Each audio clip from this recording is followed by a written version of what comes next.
Well, howdy, folks. How are y'all doing? Enjoy this Monday. My name is Austin. I hope it's been splendid for you, but it sounds like Gundam's got an interesting story for us. Howdy, NR. Howdy, Gundam. Yeah, no, I'm sad that we're 3 years we're 3 years out of time. I'm sure they get into one of these games, but it would fit really well. Is my stream working? I'm seeing spirals, but okay. Let's see. You come over here. It always has trouble the first time. Hold on. Hold the phone. There we go. Okay, great. You're having a weird day. You just got a 40-minute convo where you were talking about the Bible and its crazy stories, all because someone had a religious education. You knew that was a thing in the UK. What do you mean, Gundam? It's like, there's like a great deal of like biblical scholarship takes place at least through like the UK, if not through like other European countries. I mean, like Rome is famous for being a very important part of the Bible. There's a lot of Italian writing also. Like almost all of the councils that like codified how the Bible worked are not in the US. And also, actually, here, and also a religious studies major does not make you a like student of the Bible. It makes you a student of religion, and there's a lot of other religions. You know, religion is talked about in school. You were in public school. Did you not talk about religion in public school? Like, it was pretty common to have like a religion, like at least a semester of religion in the public schools around where I went, just to like a broad view of it, like Christianity. We did like Christianity, Catholicism together, Buddhism, Hinduism, Judaism, and I feel like there was another one, like another big one I'm missing. Oh yeah, and Islam, obviously. Yeah. By the way, did we already see the Double Gundam fan fictions? I don't believe we have, NR. Because I've been trying to skip through most of the story because it's just been like a bad retelling of the story that we already know. And I know everyone's been excited for those, so I don't think we've seen them yet. Unless it were in Catholic school. Yeah, no, it is like pretty... People do like believe in things.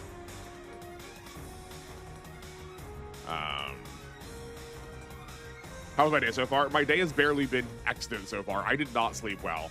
I keep my like phone provider definitely has my phone number connected to somebody else as like a way to like try and like make things cheaper, because I keep getting so many phone calls for somebody else. Like I got like 8 this morning while I was trying to sleep. Also, the British separate from Catholicism. What do you mean? Public school has religious lessons depending on religions in Austria. Wait, in public school, do you go to a religion class that is your religion? That's so weird. I don't think I like that. No, we only really talked about it if it was related to history. That was it. Interesting. Okay. Yeah, it was part of a history class. It was definitely part of like the broader umbrella of history. We did like for senior year, one semester was government, or actually no, this was junior year. It was a year of world history, and then part of one of the semesters was religion and world history. How's your boy Jim doing? Pringle, your boy Jim is doing just swell.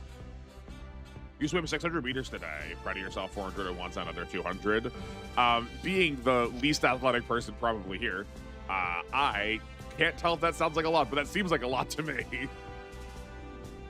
You know nothing about this, and you're from the UK. Do you have no like religious education at all?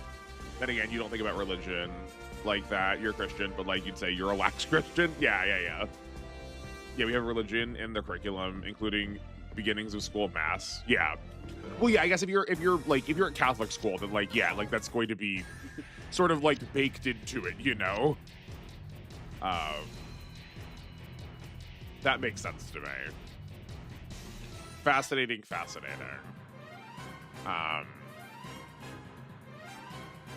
I also when you said you had, hold on, how did you phrase that, Gundam? Someone has religion education. I kind of assumed you were talking about like a college degree. I guess you were not. I mean, you think you did have religious education. You just remember very little of it. You didn't really go to a very heavily religious school. You mostly remember the fun bits of religion. Okay, Pringle, when you say religion, which one do you mean? Because there's lots of them. No, all public schools had it? Oh, interesting. You always were in public schools. Okay, so is it... Here's my American showing. In America, you can't have a religious school that is public. They're trying to do that. But so it sounds like in Austria, you are allowed to have public schools that also have a religious bent to them. Is every religious school slightly, or sorry, is every public school slightly religious? I guess, I mean, you said it was in everyone, so I guess so. Now this person is middle school going into high school. Oh, okay. And Pringle, you're also very atheist. I understand the perspective in the modern day.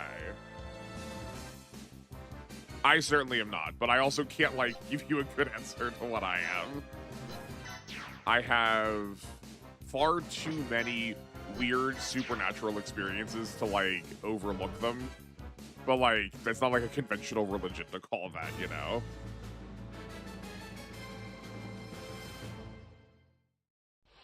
Then again, most religious lessons are just surfing the internet. Well, that's not doing anything. It's only once a week. Outside of that, there's no religious bent. I don't know. I don't know if that's true. I feel like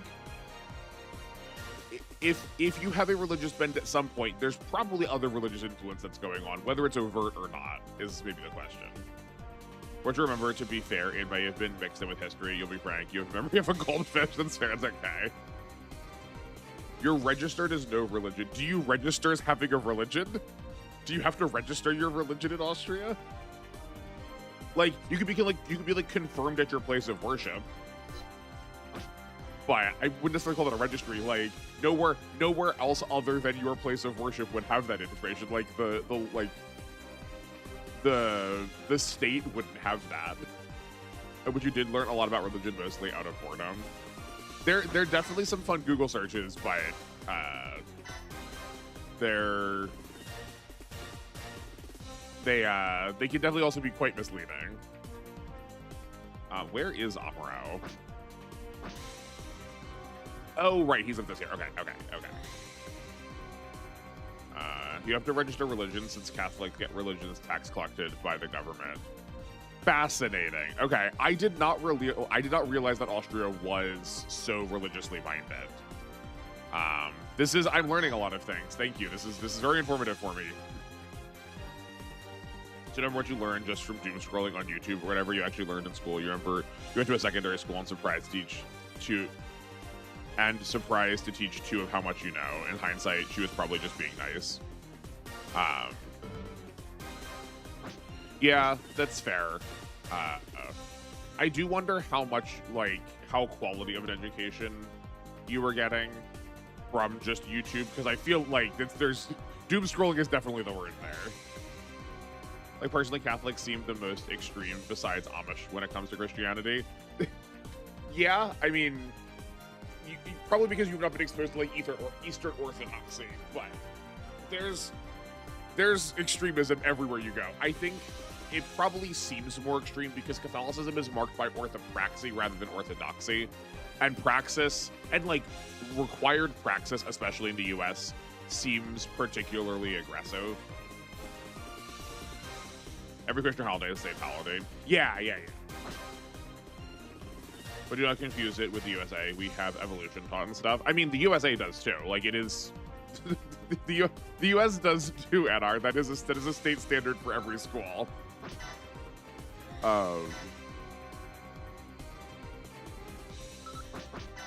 I think our objective...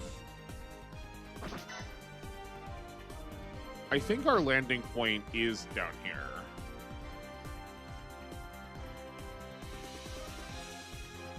You mean, you'll be honest, you learned reading a lot more from YouTube than school because you were reading stuff you're actually passionate about. Was that SMG4 videos? Yes. Did it work? Also, yes. Yeah. Yeah, I mean, yeah, no, it's like, especially when it comes to things like reading, when it comes to things like a pretty standard skill, I don't mean to like discredit like any effort you put into your learning. Just that like compared to something that's like a really refined task, like I don't know, like bioengineering or something. Just like doing the thing that you like is a very I forgot about this. Learning it the way that makes you happy or like clicks with your brain is a really easy way to do it, which sounds really obvious when you say it, but it is. But like something that's like very like there's like objective information about religion that is like necessary to understand how people like conceive of the world. Where like it's really easy to get biased by people having a real strong bad. Like U.S. religious schools do not have to teach it.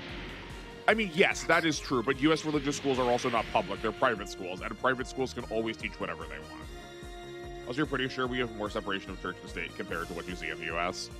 It's definitely like a problem of linguistics and presentation, because the U.S. has a strict separation of church and state, but that it is not regularly enforced. As far as laws go, there is an absolute. As far as like the public sector. I guess, NR, the difference that I would draw is that if you're used to some things being public, like the setting of it being private definitely changes a lot of how things work, because like private schools are just honking weird, man. You don't have to teach. There are literally no standards for a private school. There is no requirement whatsoever as far as what they need to teach. Also, Dice Gundam does not stop being funny. Yeah, no, it's really funny. Looks at Texas, the Kings of Guns and Church. Yeah. Yeah, you're really good at math and working by also talking to someone, because in primary you were quite behind in math. So the janitor, you think, took me out for extra math lessons, and you talked to him. And we had a rule that as long as you were doing math, you could talk to him. So you got really good at doing math and doing it quickly. So you could talk with him more and also talk to him while you were doing it. That was Al's fault. That is nice that you were allowed to do that. I feel like let's just take some more attack, I guess. I feel like that's like a really healthy way to deal with, like, it sounds like some exceptionality that like your brain just clicked through like healthy motivation. Religious schools have to teach the same curriculum as other schools. You are allowed to do more, but not less, or something else. Private schools still have standards. Interesting. Okay, so what makes a private school then? Because that's like one of the basically defining principles of like the American private school system.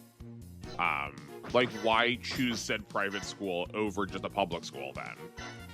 I don't think it's a bad thing. I'm just like curious, like what is the rationale then to choose it?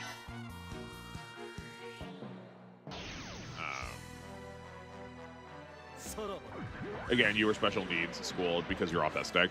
Yeah, I mean, yeah, no, I feel like everyone here probably has some flavor of like neurodivergence. I've never been diagnosed with anything, but like especially like more and more into my adult life, trying to talk to like people and how they relate to the world, I'm like, yes, no, that's certainly not how I was doing things. Thank you. I don't think you look at one of these video games and go, I think I shall record all of it without having something going on. But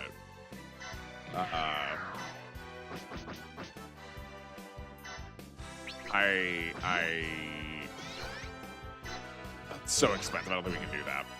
I think we're just gonna do this. This is fine.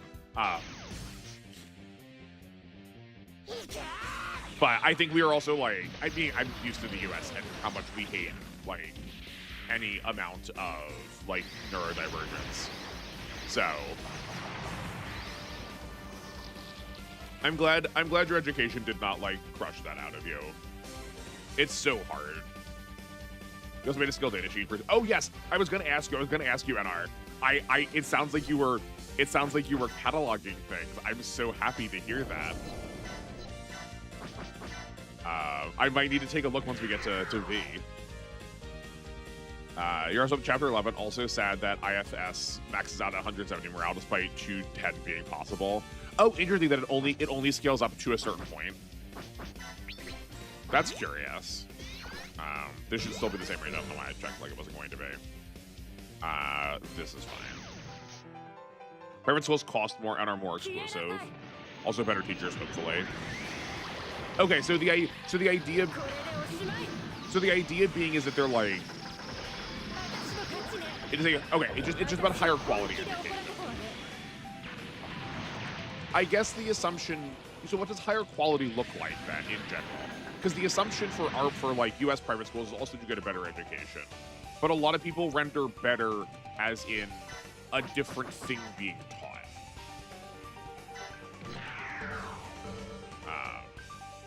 Like, I do know what you mean when you say, like, getting better teachers. I'm just curious. ADHD is strong. I mean, you've seen how fast you switch topics. Sometimes, yeah. You would have been 1-2, but you were homeschooled most of the time. Yeah, I mean, that's also like a really easy way to, like, deal with school, like, to deal with public schools, like, not being supportive of, like, any neurodivergence is just to, like, be homeschooled. Was homeschooling good for you, Creighton? Because, like, golly, does homeschooling also just, like, chew people up? I guess also, for what it's worth, seeing as we're, like, talking about location. If you feel comfortable sharing, and you certainly don't have to, what country are you from? Because that also, like, dramatically changes things. I know a lot about U.S. homeschooling, but not really about any other state. State, like, capital S of the state, like, nation, you understand what I mean. There are issues with a lack of flexible thinking in public schools. Okay. Yeah, I mean, that makes sense. So why ever send your kids to public school then? But I guess because private school would be too expensive.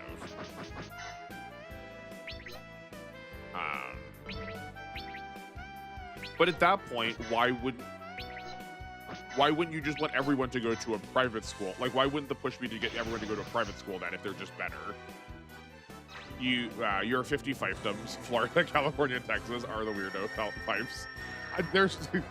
There's so many more weird ones. Those are like the publicly weird ones. But good golly, there's some real strange things.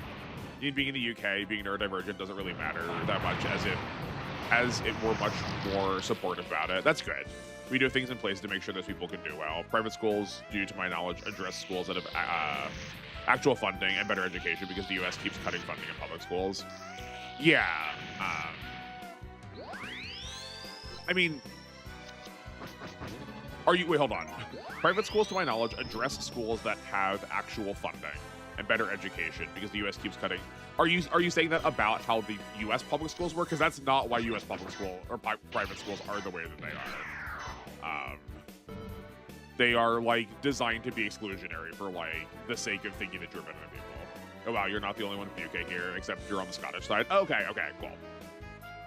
Are you making the following data sheets in progress? Skills of enemies and levels, highest skill of player pilots per chapter, upgrade 5 stats, since they can be very interesting, like the F91 MP is surprisingly strong. I do remember seeing that you mentioned the F91 in Discord. Howdy, Luna Sand. How are you? I hope you're doing well today. I might need to, yeah, like I said, I might need to take a poke at some of these once we get around to V and see what you got. Oh, dude, another person from the United Kingdom. Let's go. Or at least our neighbor that we don't have an ancestral hatred of. Yeah. Also, there are DLC that give you all characters at fixed levels, so you throw those down too. That's really helpful. That's really good. That's definitely very useful information. Simply they're expensive, so going there is a status symbol. Yeah, basically, that is very the US. Also, you think your homeschooling is probably different compared to how you usually hear it done. Your mom got really angry at nothing being done in my school, so she decided to teach her school. That is one of the two ways, Crane. There are commonly two. there is either the like we think that you should be learning something that you are not learning, be it for good or bad reasons, or it is, well, my son went to a private school, and there's like no in between. But it is like really, it is a real fascinating problem listening to like parents who genuinely care about their like kids getting like a healthy education that like the public school is missing because standards are just lax, versus parents who are in it for the status of it all, or parents who are like, I want the system that is I can't remember the name of that. I can't remember the acronym. There's so many heckin' acronyms for education. But there is a the group that runs how homeschooling works in the US has people who are like, we need to remove all of the racism from our textbooks. In fact, white people should look incredible. And then we also have parents who are like, I need to be able to homeschool my students because we have like such a white bent education system already, and we need to fix that. And like it is so like brain breaking watching the two of them need to ally with each other in order to be able to like get the funding, get the support they need to like be able to teach, and they need to rely on each other to make that happen. It's so distressing. There's far more nuance of schools in Austria than just private schools, but those are a bit too much to explain here. I mean, same here though, NR. There's a lot of other schools. There's Montessori schools and charter schools and satellite schools. Like, there's a lot. You're doing okay? Good. Glad to hear it. You had to order a new PC screen, but it should arrive decently quickly. I hope it does. Getting new PC parts for anything is always so stressful. Like, I finally got my mouse and keyboard finally came in, so I can get my other PC going. And it just like everything is just like this constant tension all of the time. If you're a British person, you don't pay attention to America unless it's actively detrimental to you for your own mental health. Yeah, no, it's fair. I wasn't sure because you tacked America on at the end of your other sentence, Pringles. I got a jag. The donut got kicked 10. Good. I forgot how much you hate the Ashmars. Again, both sides come off incredibly racist in this debate. Wait, what? Why do both sides come off incredibly racist?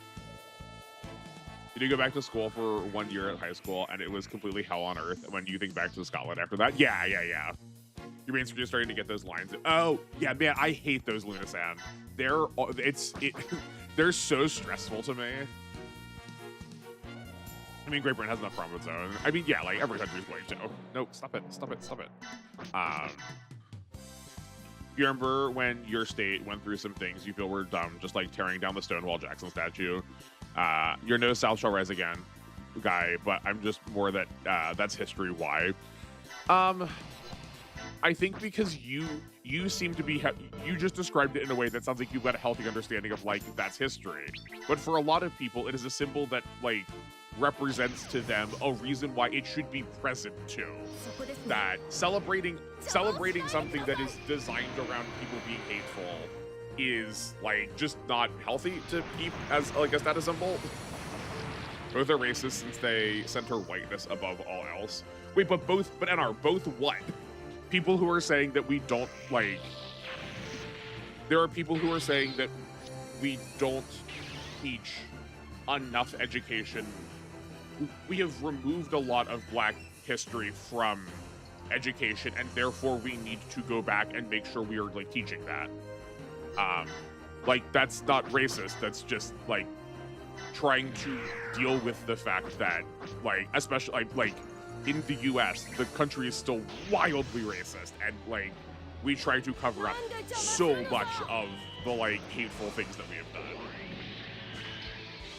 Wasting money tearing down something that could go somewhere else that's helpful. I think that is like one of the major factors about how like people misunderstand what's going on with like public projects.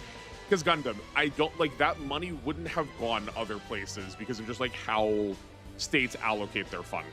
Like that money would have probably just not gotten used if it wasn't used for that. In which case, like better better to use it for something that is productive than like just let it go away. You misheard you. Sorry, you thought you used something else. No, it's okay. It's okay. It is also possible because I'm like still half asleep and half focused that I maybe did say like I added a word in between there that did just sort of bungle it up. I was just like, I just like had to check in to be like, I don't know if it's racist to be like, we're like eliminating like minority education. That seems like a good thing. Especially in your state, no one really cares. There are more pressing issues like fixing infrastructure. Unfortunately, Gundam, a lot of people actually care, probably a lot more than you realize. People get like Stonewall Jackson, famous historic figure. People gonna care about that a whole heckin' lot. Maybe good that you know. Maybe good that those people don't spring to mind out of people that you think of when you think about people around you. I'm glad for that, but golly.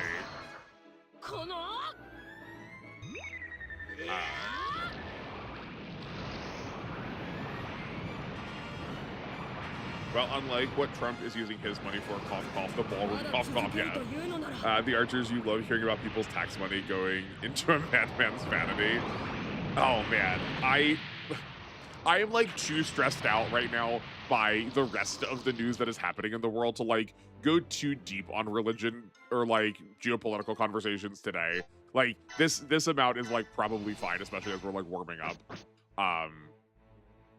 But good golly gosh, the way in which the U.S. tax dollar is just so alarmingly spent is a conversation of great consternation to me at all times.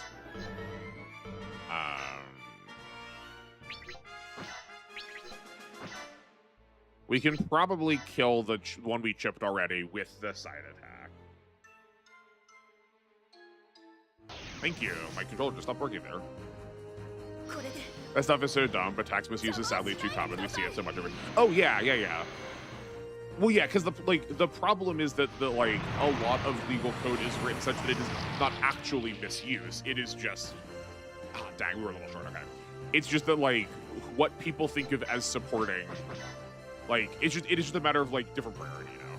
You steer clear from anything political at all, focusing on making sure some people in my family are healthy, since you're basically looking after some nowadays. I'm glad you have said priorities. It is very stressful watching people who need support and not get it. So I'm glad it sounds like you're taking care of them. It is one of the reasons why I care about politics, is because like there's problems that I can't address and like need a system to help support people that I care about. You think it's because infrastructure in the state needs to, because so much money isn't there, because we spend it so much in WV's early history and investing heavily into coal mines, which, by the way, you respect coal miners, they're good people. Yeah, oh yeah, no, hard. The job is hard and distressing. Coal as a, like, we probably don't actually need supports, it's the Haro. Coal as a sustainable resource is just not, but that does also change the fact that people have like a skill at it, and it's like also like a deeply skillful and also just like deeply risky job for people to do. Well, then you move on to something else you really like, the Donut Titan mobile suit. They always tickle me. Right, thank you, Pringle. I love the Astromars so much. They're one of my favorite mobile suits so much. I have a model of them. I took pictures. I forgot to post them. I took pictures of, I guess we can do this. I took pictures of some of my collection. I forgot to post them in the Discord. But yeah, no, I love the Asimar so much. I'm glad there's someone else who's with me. We can fight back against NR, who hates them so much. At least the Germans were parts of the state media try to, I mean,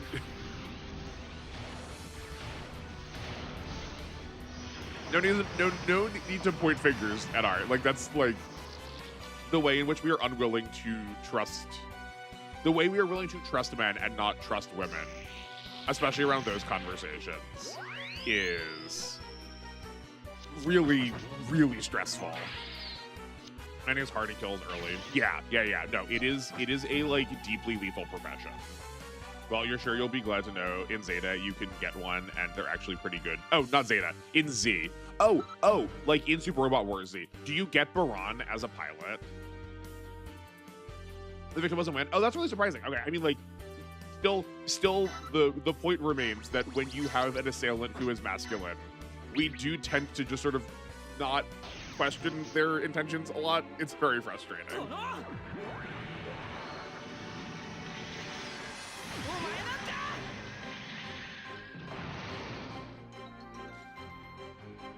Yeah, do you get Baron? I love his hair. He is also one of the pilots that I would use a lot in Gundam versus Zeta Gundam. We can move here.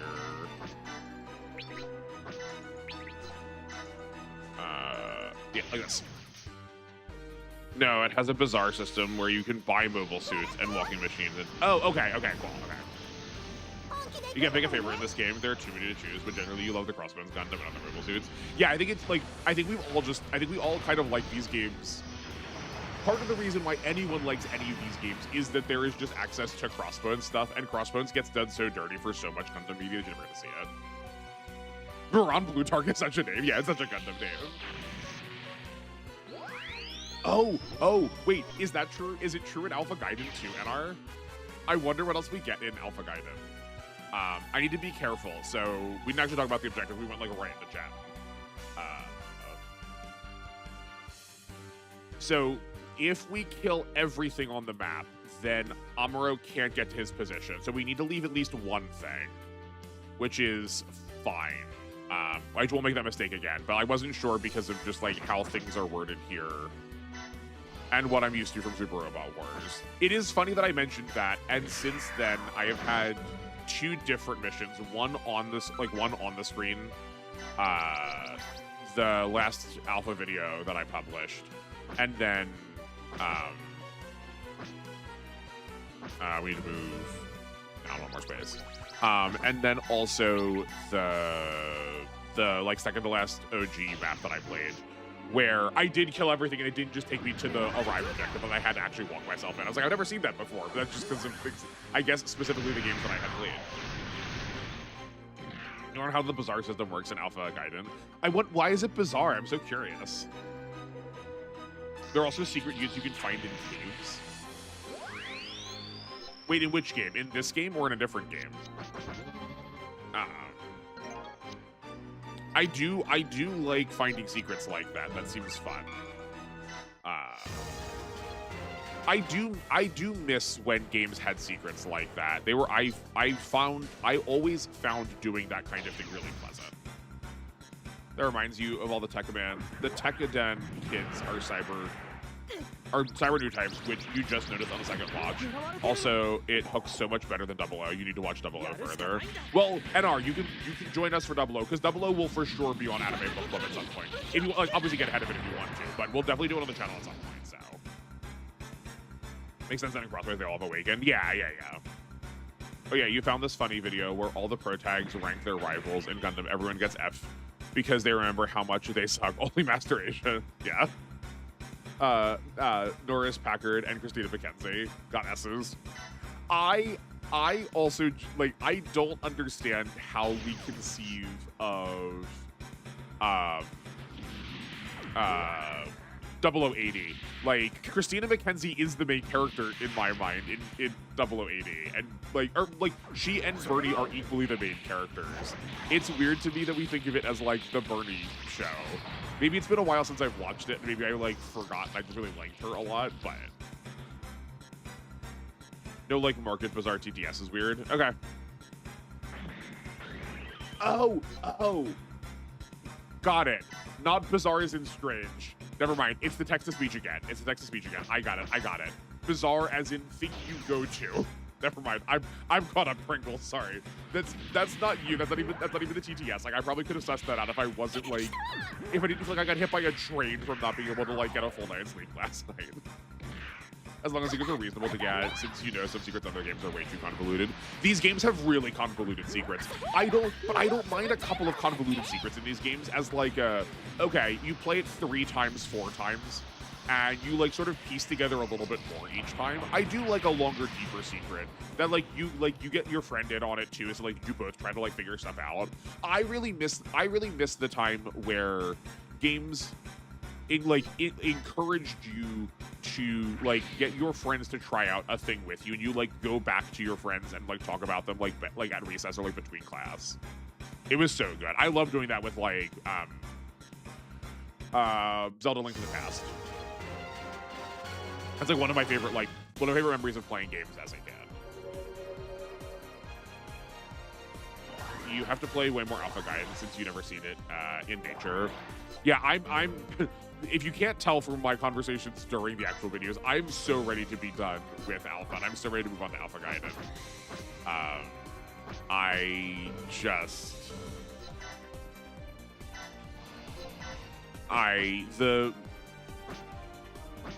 The person who made the translation, they're doing a good job. They're doing the best job that they can. Like, I don't begrudge them there. But so much of Alpha is so just like they feel like such story maps, and I'm so ready to get to like more gameplay, and I'm really hoping Guidance does that. Well, I think little kid being the main character since it's mostly through his eyes and loss of innocence. That's fair. Yeah. I don't remember what the kid's name is, but he is kind of watching like his two heroes. It's like the most distressing version of a kid playing with like his two superhero toys or like his two giant robot toys, like smashing them together, but actually it's just like two people he cares about. Yeah, if you want, you can explain a little more. You don't think it's a big spoiler to talk about? No, that seems totally fine. Yeah, please go ahead and do that. Also, Scary Movie 6 was really fun watching with your friends. We were laughing so much. It was really lowbrow. In German, you would say stumpf, but dull blunt does not. Yeah, no, that definitely has a very different tone in English. Yeah, try to stab someone with a brick. Yeah. Yeah, no, I don't think the scary movies are for me, but thank you for trying. Yeah, lowbrow humor does not tickle my fancy. Go figure. Your one big tip with Guidance, upgrade Great Mazinger. Interesting, okay. It's been a while since I feel like I've used any Mazingers. I would not be opposed to that. It's also been a long time since I've used any Getters. Like, I think that's probably in the cards for us at some point soon, too. Okay, so how you do the Bazaar works is you get a unique currency in the game called Blue Stones you can use to purchase parts or entire robots. Okay. Oh, okay. But point being is that it's not leaning on your funds. It's leaning on something else. That Raphael attack animation is top 2 animation. It's really good. That was really good. It also just sort of kept going. I thought it was going to end like 3 different times there. It just sort of kept going. Yeah, you just said that because you'll be using it a lot. Okay. That is good to know. Yeah, I doubt it. You just watched it, so you had fun. I doubt it's your kind of movie. Yeah, no, I'm glad you had fun. I'm glad you enjoyed it. I know we were talking about it, and I know that you posted like a good representative joke for it in the Discord, and I was like, nah, it's not for me, I don't think. Raphael's such a stupid concept. Yeah, I love all of Tiaria's Gundams. I think they're so cool. Oh yeah, how do you think of Mika so far in IBO compared to the other Silent Boys like Hiro and Setsuno? I love Mika. But like I've said before, I have watched all of IBO season 1 already once on my own. I just need to like watch it again for this exercise. I also just like haven't finished my watching for this week yet. I need to finish doing that after stream, which is usually how it's going right now. I don't want that to be how it's going, but that is in fact how it has been going. I don't think we've done. Which one did we do? No, we didn't do the scattering mega particle cannon. We will do that this time. I mean, like, okay, so as much as I say I like Mika, like, he is definitely very... There's definitely a lot of, like, psychology that is happening with him that I hope we are going to explore a little bit more. Like, the boy is very unhealthy. And I think that is the point. And, like that's what Gundam is, right? But it's like hard. We don't get like a. I don't know how much this matters. It matters a little bit to me. We don't get like a dedicated age for them, and I do feel like I kind of would like to know how old these kids are. That would help me understand a little bit better some of their psychology, you know. My backpack is another Gundam, yeah. Also, might just be me, but out of all the double O mobile suits, you really don't like the big hat boy, really? I think almost, I can't think of a double O that I don't like. I think almost pretty much all of them are pretty fire to me. Also, Mika is very interesting, and boy, Cordelia is just not mentally ill, Relina, and makes her so much better. Yeah, Relina has a lot going on, and one of those things is like, girl, does she need a psychologist real badly? She, like, therapy would do that woman a lot of good.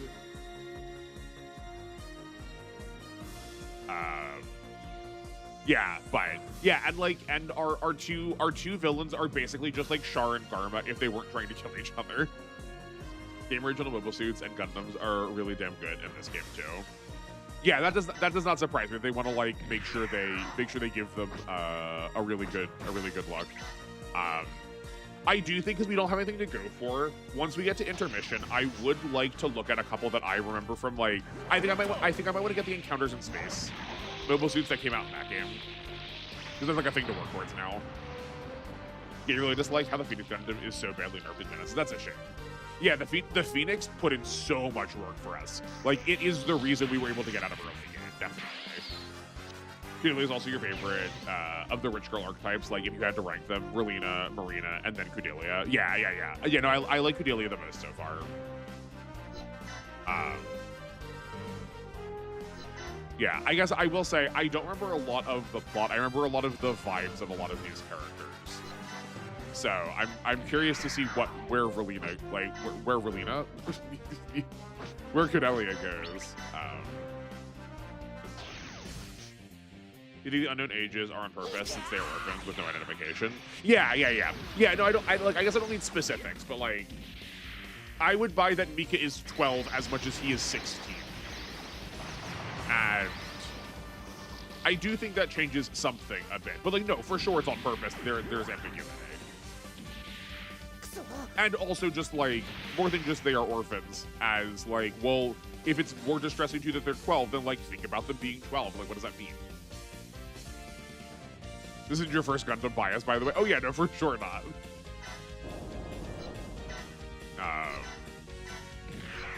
You mean it's not terrible, but in comparison to the rest of the Terraria's Gundams, you don't think you know it's supposed to represent them not nitpicking things anymore, but you prefer Secret Backpack Boy? I do also really like Secret Backpack Boy. I'm with you. Also, you did like the one frame of the underage prostitution reference, since it's realistic, but do not want to touch it more than necessary. Yeah. And like in the same, I think they handle it with the same grace that they do Lala. Right, because like Lala is also like even in the original series, like she's supposed to be a sex worker. I think they handle that like I think they handle it with the sincerity and the maturity that it probably like it rightly deserves. Because from what you can tell, is almost 18 at the end of the show. Really? Wild. Okay. He seems much less. He does not seem that young. But I guess that is like perhaps the third angle of this, which is that he is like emotionally and like maturedly stunted because of his time like learning to be a super soldier and being like a minor. That like he did sort of have his childhood robbed from him, so he was never able to like really grow past that.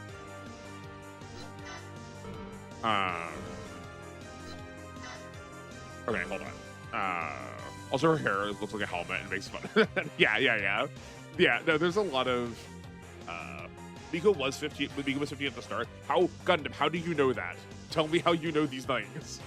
To be honest, it's mostly the hat. You don't really like the hat. Like it should have still been a backpack. Just a much bigger. I mean, it's still kind of a backpack. It's not. It's like. I do understand why you say it's a hat. It's not exactly a hat, but yeah.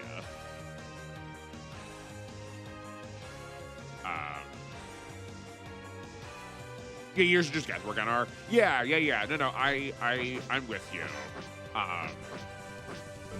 No, but I think you bring up a good point that like perhaps these kids are older than they actually seem, and that the reason that they seem younger is because they just like were never given a chance to like process and grow up. I'm pretty sure he actually, you're not going to say because you think it's actually a spoiler. Okay, okay. Then yeah, no, if there is potentially a way to answer this question that we can like find out later, I don't mind waiting. Like I like asking questions, and I don't feel like I in fact don't want the answers to them right away.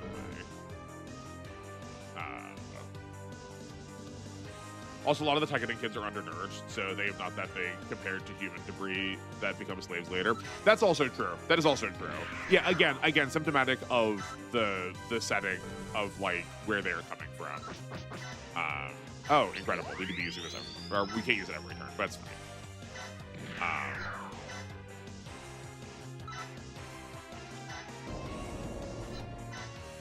Yeah, and because IBO is also so stylized, it's really hard. It is really hard to say like what they are supposed to look like too. I do think this perhaps has the most anime of hair. Like at least in a lot of the other Gundams, like Universal Century has like really sort of standard looks to them. Also, here, hold on, wait. I'd rather we're on the main monitor. There we go.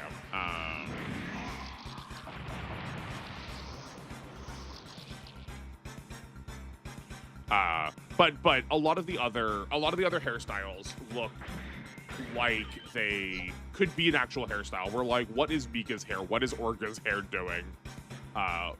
Like Atra just looks like she's got cat hair. Atra's also 15. They just didn't get enough nutrition growing up. Yeah.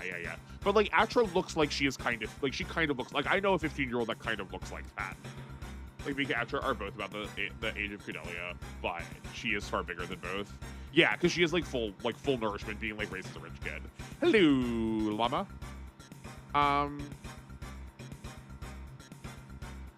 Where? Hold on, Gundam. You said official age is listed. Where? That's not it. Where is it listed on here? I do not see age listed at all. Like normally that's over here, right?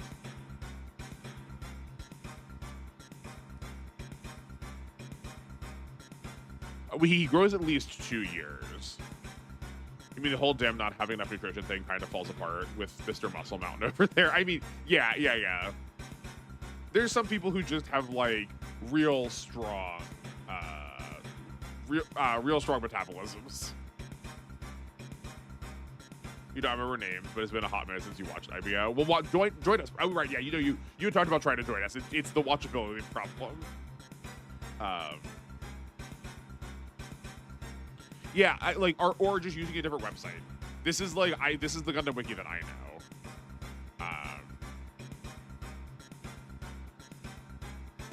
Right, like he is like somewhat cognizant here. Like 350, so like he's at least what, like 10, like at least 15, I think. Case in point, your giant skeleton ass. What? About nutrition. I hope you were malnourished. It's just most people assume that he's 15 and is 17 by second season. Okay. Oh, you're right. He's also not one of the orphans, so that's true. It's true that Orga is not. Yeah. Or not Orga. I mean Orga also, but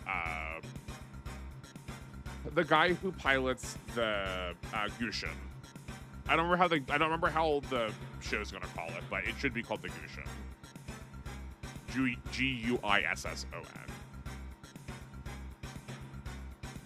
So, but sometimes you are just big boned.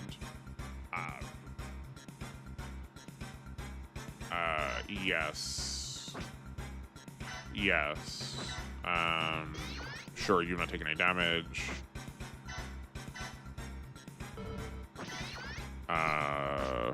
Enables special defense. Nullifies all shooting weapons.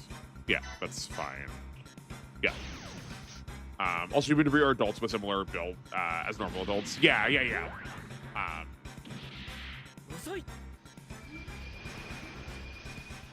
Yeah, we're like using the rules that we're applying to these orphans doesn't really work for them. Sometimes you're just built. Yeah, I mean that's also true. That's what I'm saying. Like sometimes just like you got good genes, you were born with metabolism that lets you get turned into a mountain. Akihito, thank you, Akihito. Yeah. Yeah, no, I was saying Orga because I was looking at his name on the side, but I was like imagining the person who was piloting the Guishin. Our other, I guess, spoilers, but yeah, no. The one they were competing against in the first episode. Yeah, and Mika was always smaller than Orga. That's I'm assuming that do we get told at some point that they are the same age, and I'm forgetting that. I'm assuming that he's younger than. I'm assuming that Mika's younger than Orga. There's no man Mika isn't in Super Wars properly because you need people reacting to Mika just being stone cold. Yeah. So actually, now that we're into this, what of IBO is in Super Robot Wars? I know when it gets in, but like, what part of it is in? Is it like just the Barbados? You see, the giant Haro has evolved into a new ridiculous menace. We have the evil Haro, and that giant ridiculous menace llama was the Psycho Gundam. By the way, do we know what the FR Zaku can turn into yet, or does it still need more kills? It can turn into, I believe it can turn into a Dom right now, but it can't turn into the Zaku yet. Final Barbatos is 30 as DLC, and that's it. You know, the Hush Ball also showed up. Yes, that is correct.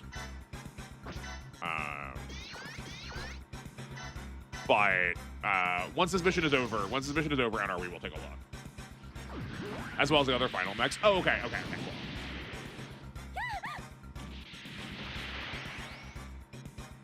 Hush Ball's not enemy. Oh wait, hold on.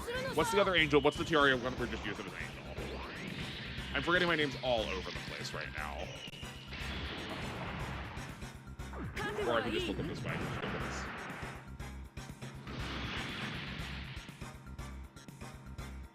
Oh, right. Yeah. It is that's the IBO one. Yeah. Sorry, yeah.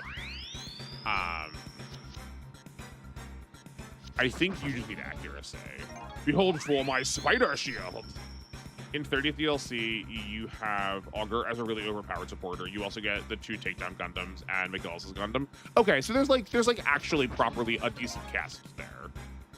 Flauros, Guishin, and what the other one, McGillis. Who's just better, Callan?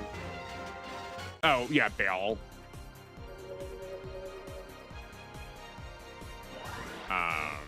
Is it, what, hold on, what is... This is the Raphael. Yeah, sorry.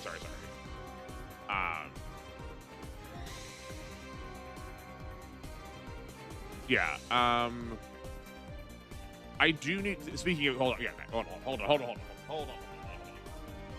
Where's my water? I will be right back. Give me a second.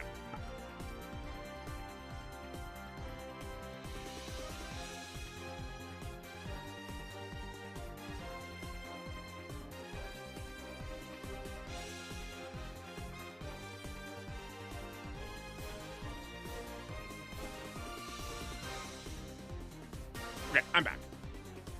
Oh yeah, no, I'm sure the Hush Ball's awesome. The like giant bird thing. Yeah. Hello, Cam. Welcome.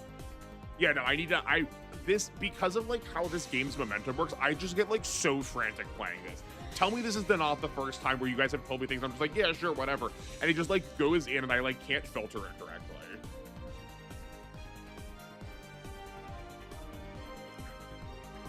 This is also how we like lost the scenario the first time. They like just kind of kept killing things. Okay. We need to turn our brains on. Slightly late, you were tryharding at ZZZ, so you missed the note. That's okay. We are doing mostly okay. I'm still very like, from waking up recently, not getting a good sleep, but we're doing pretty good. We have these 7 left, I believe is all. There might be some on the other part of the map, but Amber's pretty close. You also want to see a secret ending with IBO and Super Wars? Yeah. Yeah, no, it is the promise of what Super Robot Wars offers that we can, like, give these kids a good ending. Anyway, since they were on screen, you will die on the hill that the Hyzak is better than the GM2, despite the fact that it can only use 1 beam weapon, and its beam rifle isn't even at full power. Yeah, no, I'm down with that. I do just like the Hyzak better.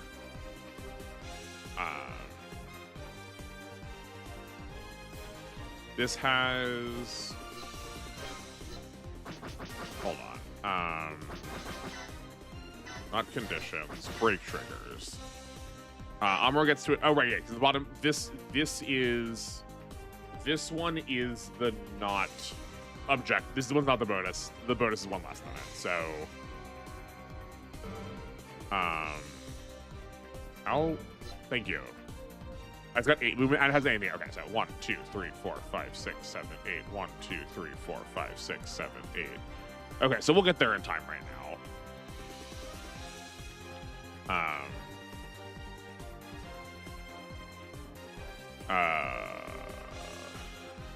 But it would be nice. Oh, no, wait. We still have these 2 Ashimars. Okay. We leave this Ashimar alive so that Amuro can press off of it.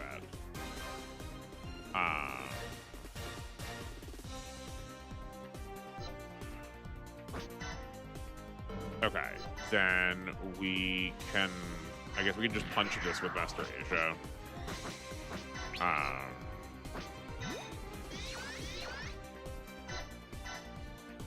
That should be fine. In simple terms, it's a little smaller, a little lighter, and has better weapons because it can have a missile mounted on its skirt, and most pilots aren't going to use a beam saber. Yeah.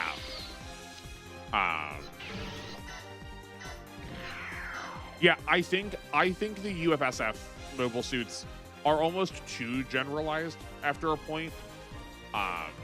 That at least a lot of the a lot of the Titans use a lot of the Xeon design, obviously. And they are just specialized enough because they can be outfitted with different equipment that I do think they kind of win in my head.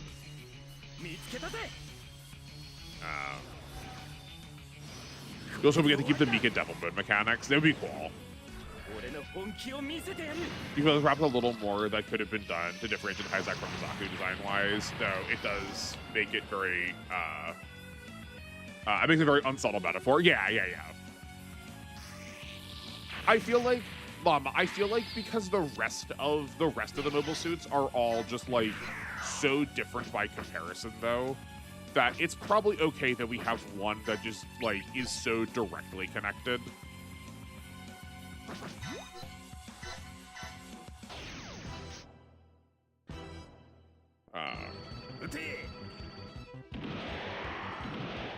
You were memeing. You want a mainline entry? Oh yeah. No, we care. That's why we're watching IBO now. It's exactly what we started. Today's pilots are typically going to be piloting a Hyzak. Plus, it's much more customizable because for some reason, in the process of upgrading the gym into the Gym 2, it just became completely uncustomizable for some reason. With the Gym 2 only advantage being most Federation pilots don't want to pilot a Saku for very obvious reasons. Yeah.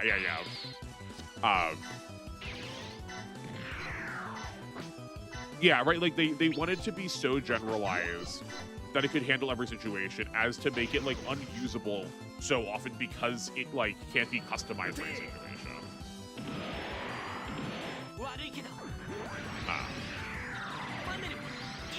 Yeah, when we were playing W, weren't we talking about, one that could take place almost exclusively on Mars because of how many Martian-based settings there are? You could probably get Mars divers in also as the, really minor small pick one, You don't think they'll be treated like the Yamato? You'd expect something like Gunnex Sword. Yeah.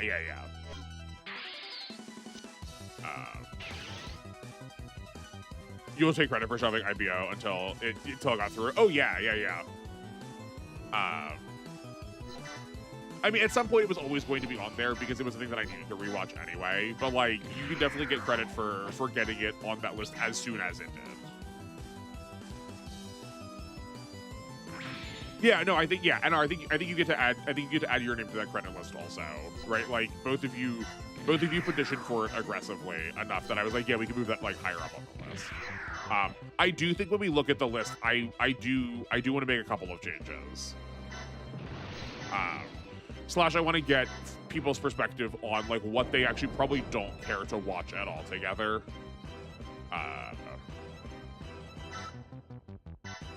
because we were talking about build fighters, and like y'all do seem interested in watching it, so like we may as well watch it on the channel, right? I think this is probably roughly good.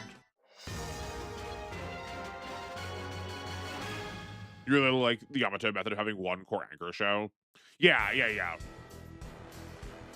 But yeah, if there are mainline stories through Bro Wars, they need a happy ending. Yeah, I guess that's probably true. I guess that is probably true. Which is why probably we would not get one. It would have to be something alternative. Where like we could like force it into a happy ending with like, you probably wouldn't need a secret though, because people are gonna want to, yeah. Oh, changes, yeah. No, just that like we talked about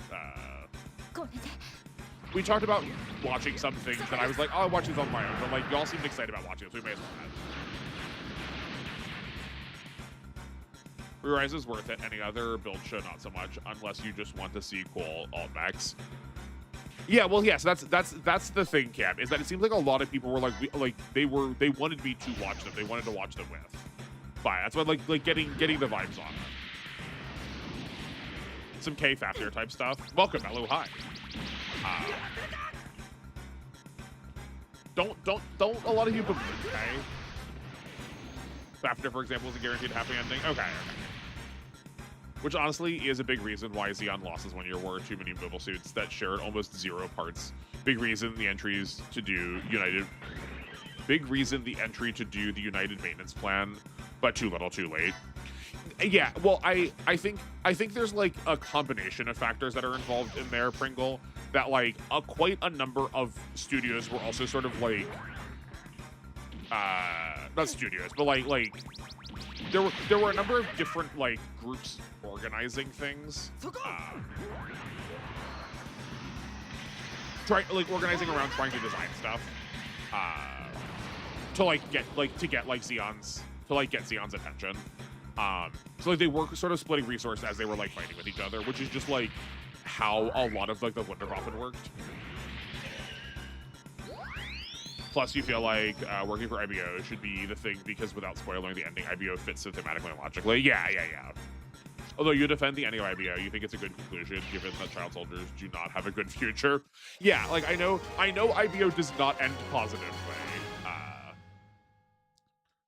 but like I don't think that's a bad thing, right? Okay, I need to ask this now. Seems Oskin, how far did you make it in IBO initially? I watched up to the end of the first season. I got up to the end of the first season, but I also don't remember a lot of it.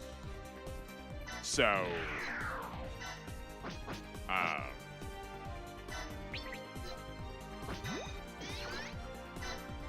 do with that as you will.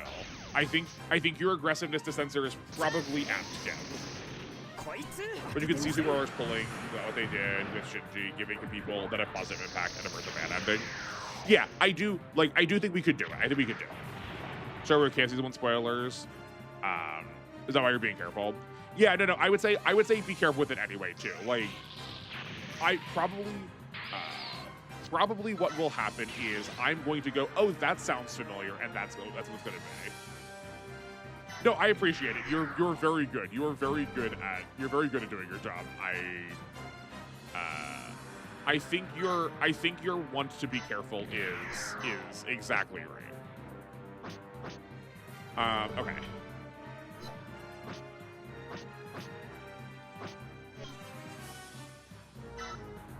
Salute became salt thanks to YouTube. It's okay. It's okay. Oh,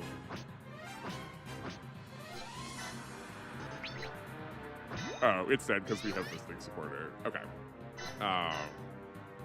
Great. Let's see Amuro's last attack. If they do IBO for Super Robot Wars, I do agree that we should definitely bring back that X Sword. The two could make quite well. Also, Votar. You mean Votom? Did TTS get you there?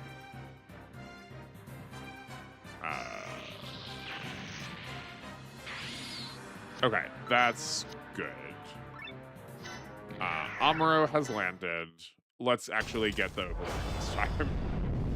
you have many things spoiled sometimes by the official companies, like thanks Falcom, so you're particularly militant. Yeah, no, I'm so with you, Cam. The amount of dodging that I've had to do because we've just like talked about something where like I hate so much when YouTubers just toss like really big spoiler information up on the front, like on their front thumbnail, and like list the title of their video that way. It's like it's so frustrating. We know how this works. We know the day of the car. It's Zeon Daikun's son. What? And then also the unicorn at the same time.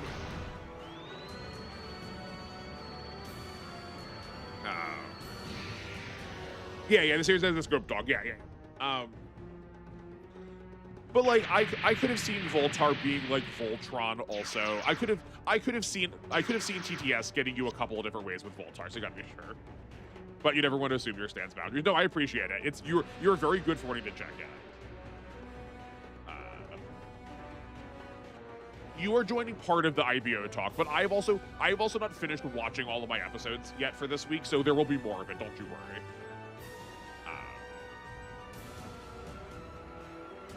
Hello, Lonnie and the Lobster, yeah. Mom and Dad died to dispel the regrets of our brother and soul. Everything is all your fault. Damn it, it's the enemy's new mobile suit. I still have to buy more time for Char's speech.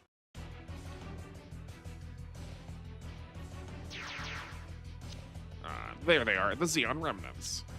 How dare that old piece of junk. Whoa, mobile suit museum. Don't lose your focus. Lose the MS obsession. London Bell's TriStar MS squad from the Rock High Loop. They're as fast as expected. Hey, newbie, if you're gonna pull our legs, I'll shoot you with the ass. What a great team. How about you let me in? You can join anytime. You can even shoot us in the back. I'll remember that. Pilots have to do their job, even if their boss is stupid. Okay, I was hoping we were gonna have some more interaction. That's fine. We're coming, come on. I'll destroy you if you interfere. Great. But yeah, no, because we talked about Kamen Rider so much. Kamen Rider does keep coming up on my feed, and I have to like push it away so I don't accidentally get spoiled before even starting to start. I would definitely be down with some more Leisner also. Oh boy, this is the Xeon Remnant mobile suits. You love them from Unicorn. You'll admit most of the Unicorn for you was pretty mid, but this bit peak. I really enjoyed Unicorn. It sounds like much to the chagrin of most of the internet. I'm looking at Cortelia appreciation comment. She is the best Gundam princess and isn't even close. Yeah. How do we fix her? Yeah, no, I guess that's probably the only part that you had missed, Cam, is that we were like, it's just Relita, but if she got therapy, basically.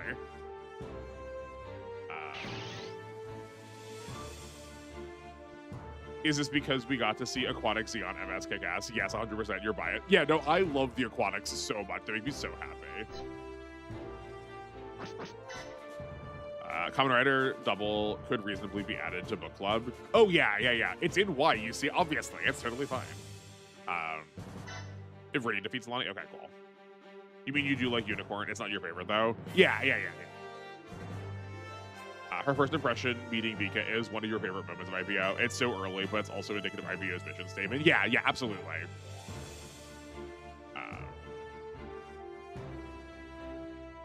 Yeah, no, I think, like, I did not make my comments quiet that I have not necessarily had the best time with any of the things we've watched.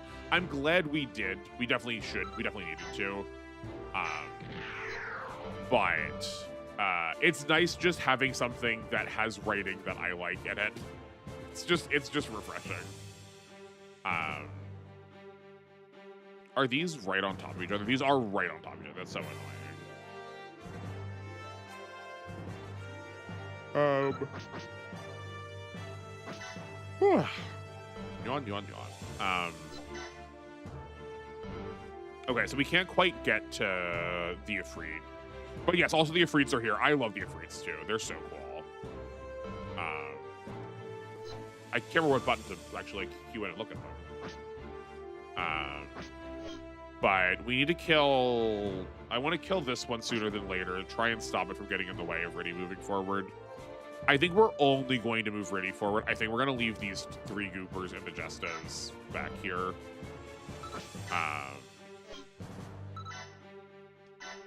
But we also have a pretty easy time to smash and stuff. We'll let them move to us, assuming... Actually, hold on. Can they even go up there? Can they even change? I forgot to look at this. No, they don't have air. Okay, so we're totally fine. They will just move in on us, and we will get to them when we get to them. Let me get the Aldunma out of the way. I don't want it to accidentally see the combat. And then there's actually not even that much over here, really. And we can just kill Jared with whoever. Hold on a second for me, please.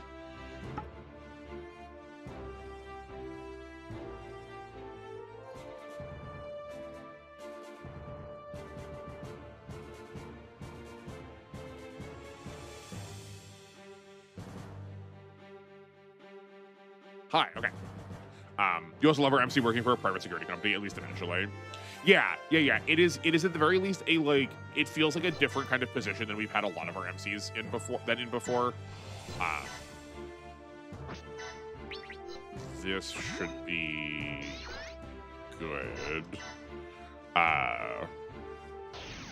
But it also matches really well with how we've been presented, with like the competency we've like shown Mika to be, that shown Mika to have. I also think pretty unquestionable, despite your like of Quux. IBO is the last TV Gundam that wants to say something. Yeah. Yeah, no, it's doing its thing very clearly. Like there's no ambiguity to it.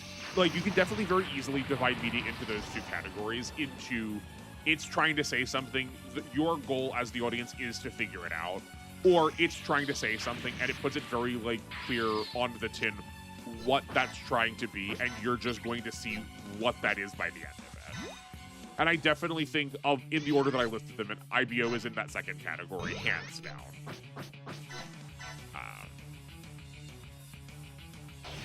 Fun fact, the Ifrit appears in Unicorn is actually piloted by a former Federation pilot who originally piloted one of the Pixie Gundams. Oh, I didn't realize that. That's cool. This is why I want to like go. This is why I want to do my like. I need to make something about all of the centuries to just like put people on timelines, sort of see where they end up. Because there's a lot of the side pilots from things after Zeta that I like just don't know really well. Not timeline-wise. I mean, like when they came out relative. Like I know a lot of stuff between like Gundam, Zeta Gundam, 0080, 0083. 8th Mobile Suit Team. Like, I know a lot of the, like, side characters in the universe well from there, but, like, anything beyond that, and I just don't know. Actually, remember your first experience with IBO was as Adult Swim was airing at night and watching it because I was like, heard of Gundam, let me watch, saw episode 1 dubbed, then watch the rest. Yeah, Gundam, that is exactly how I consumed it the first time also.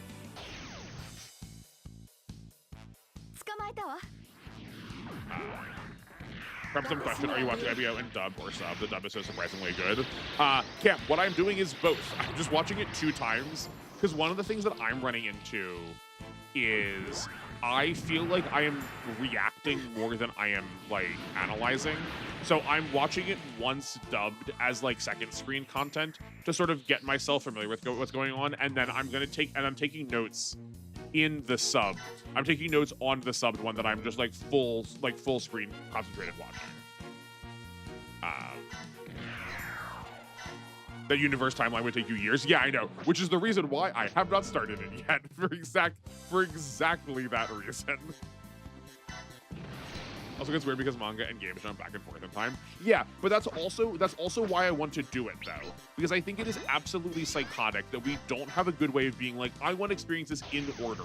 What is the rough order to like do these things? Basically, the Federation had a group of soldiers who committed crimes during the Battle of Gibraltar, tried to just kill them all with the Grey Phantom. The Grey Phantom, by the way, used a modified version of the XAM system called the Hades system. It was a similar result because the pilots have serious mental issues.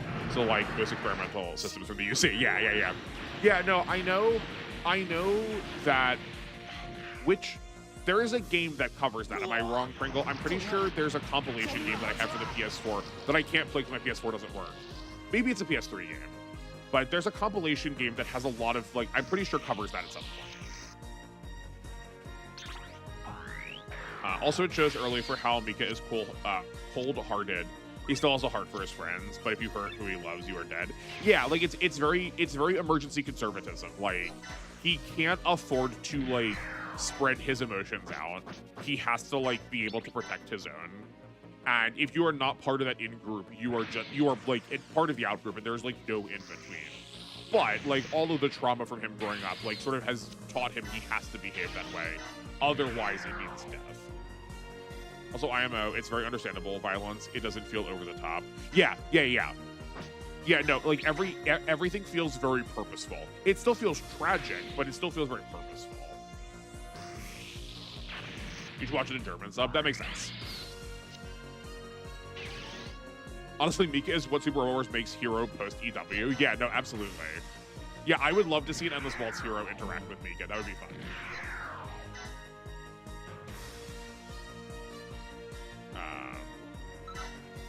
Mika's more gruesome but close. What part are you disagreeing with? That you why no? To how Hero is? 'Cause I feel like Hero is also pretty gruesome.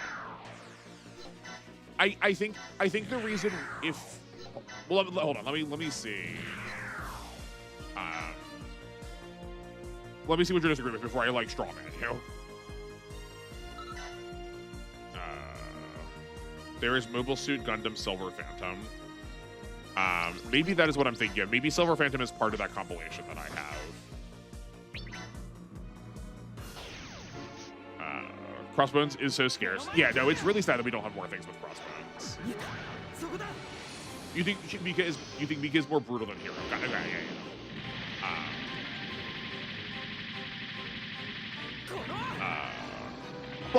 But I think also all of that,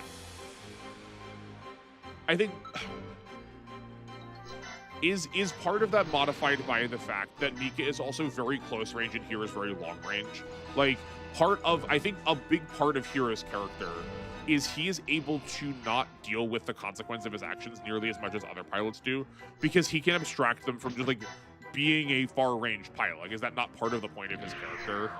That like Mika has to be like up close and involved, where Hero like is allowed to get away with things because he is like distant from it.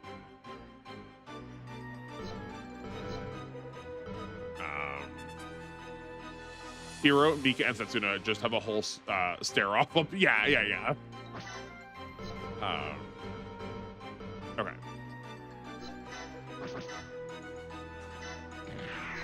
I mean, Mika can kill from range. I mean, it's not that he can't, but like his primary MO is being in melee. I mean, part of that is that one uses giant TBK beams and the other uses a base with a cockpit piercer. Yeah, exactly. Yeah. Right, so I mean, Lava, that like their designs facilitate close range and long range respectively in a way that is also befitting of their character. That Mika like almost wants to make it personal because he needs to know that he is getting the job done to keep his friend safe, where Hero kind of wants to abstract it because he needs the distance to keep him like almost sane in his mission. Here, most of the time for me, just tries to be cool, but fails at it. Yeah. The Barbie's weapon. That's really funny to call it the Barbie, but yeah. Yeah, right. It is much more brutal because it is like because of the kind of base that it is. Crushers versus Piercing feel very different, even if the result is the same. Yeah, exactly. Well, yeah, no, like that is like character design. Like that's good art design. I'm sad we have like not gotten to do any like art analysis in a while. I really missed doing it. I was thinking about that the other day. I was thinking about that like just last night. But yeah, the like crushing is so non-precise. Piercing is very precise. Crushing is like usually it's very visually apparent the thing that has killed you, where piercing, it does not necessarily. So the fact that we also then have a pilot who is deeply precise with something that is as like visceral as something that is crushing. Also, I do think sort of like complements the way in which his character works. Literally in Z, there's a bit where Hero, Chorizo, and the Full Metal Panic protag stare at each other silently and come up with a plan that they execute flawlessly without exchanging one word. That's very funny. That's very good.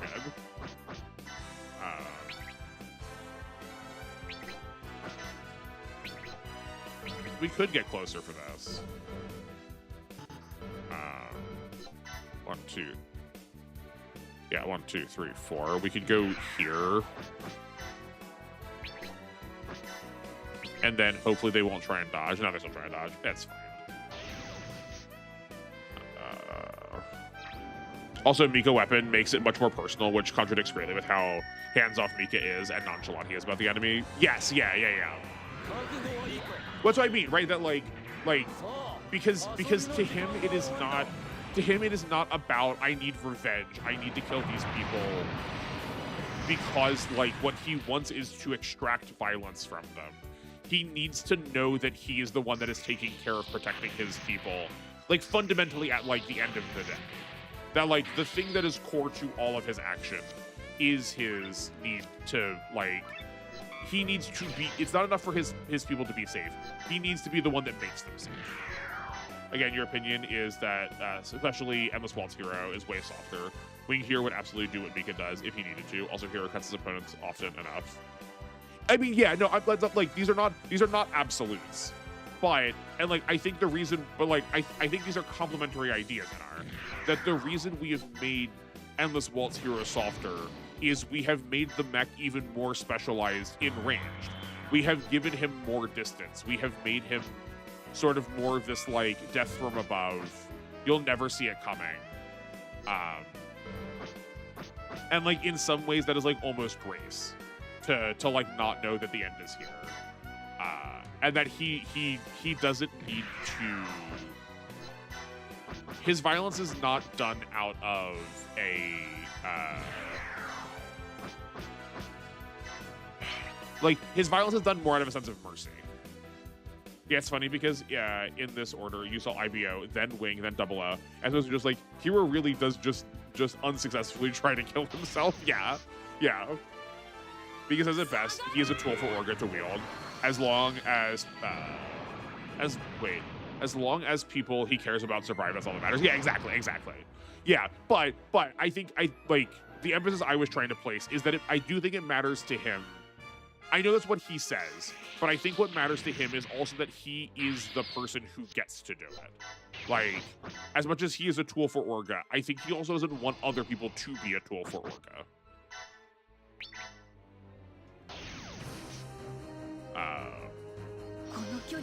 I watched them in release order, actually. Yeah, I watched Wing, then Double O, then IBO. See, people's reaction to Mika is interesting because some people bounce off of him because of how emotionless he is, which you feel like is a misread. Yeah, we were talking about this before too. We were talking about like in relativity to his age, that like so much of who he is stunted by the like way he was forced to be raised, and like that makes him sort of that leads him to seem more emotionless. But yeah, you get the silent trio in Z2 of Hero, Chirico, and Double O. Oh, that's who Chorizo was before. I got it, Chirico. Yeah. And Zetsuno. And then it becomes a quartet with Folk. That's really fun.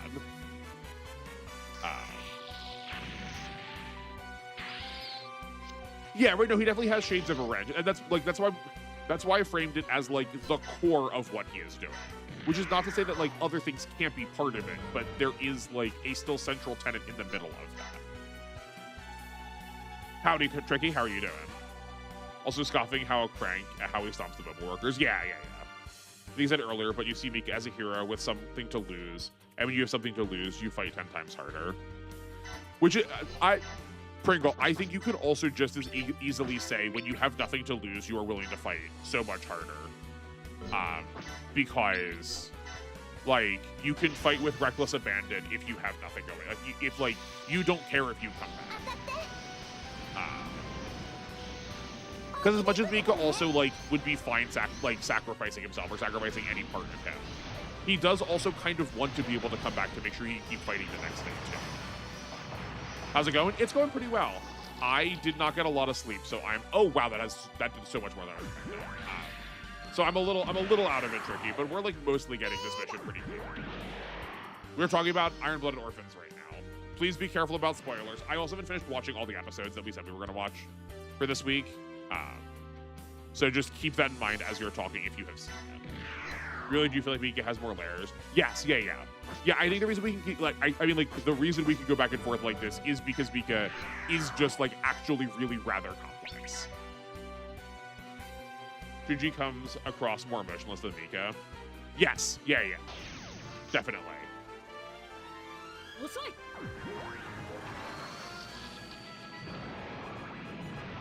By the way, does this game have numbers where your enemy's HP and damage output are closer to each other?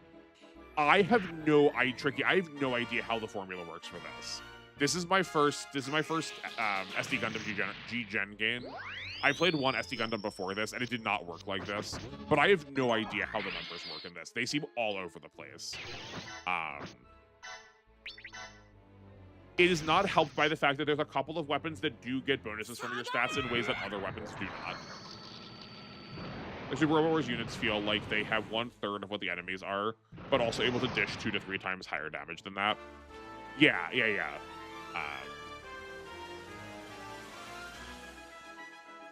Yeah, we're like, we have, like, look, we've got units that have 15,000 HP, and we have enemies that have less than that.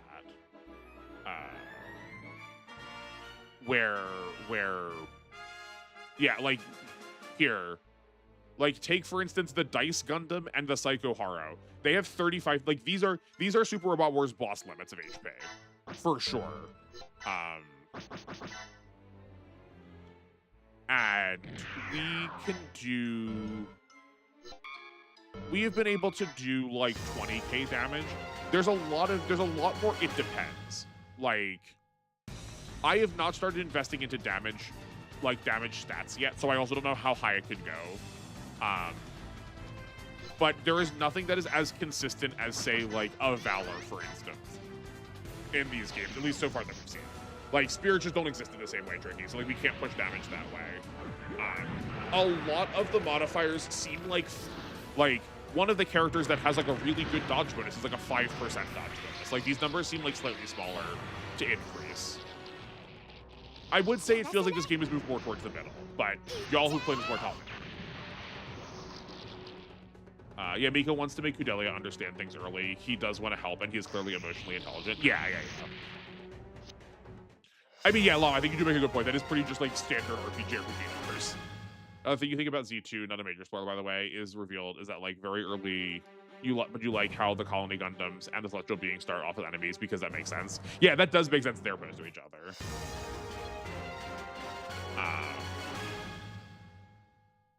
You also agree that someone with nothing to lose is infinitely more dangerous. Yeah, absolutely. Like the like wild animal that has to like fight to survive is like willing to throw its like entire self into it. I think is way more scary. It'd be really easy to make them work together, but when you think about it, the two groups are diametrically opposed, Colony Gundam fighting for war on behalf of the colonies. Yeah. No, it makes a lot of good sense that they are opposed to each other. I like that a lot. I think it also just, like, it fulfills our, like, primal instinct of wanting to, like, see different things pit against each other. It's, like, very gladiatorial in that way, in, like, how specialized they all are. Oh, but does this full heal every turn?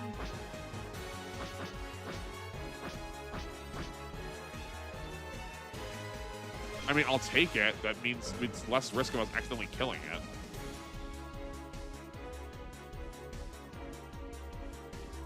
Okay, well, I think we're kind of... I guess no, we're not just waiting. We want to get the energy back. There's nothing holding them back at stake while someone with something to lose has a weakness. Yeah, exactly. I think damage is symmetrical, but if you have on average higher stats, you do more damage. Yeah, yeah.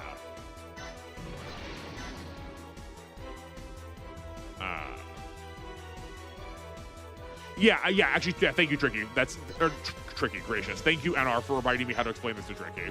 I think the other thing is you can just get way more attacks together with each other in this game than you can in Super Robot Wars.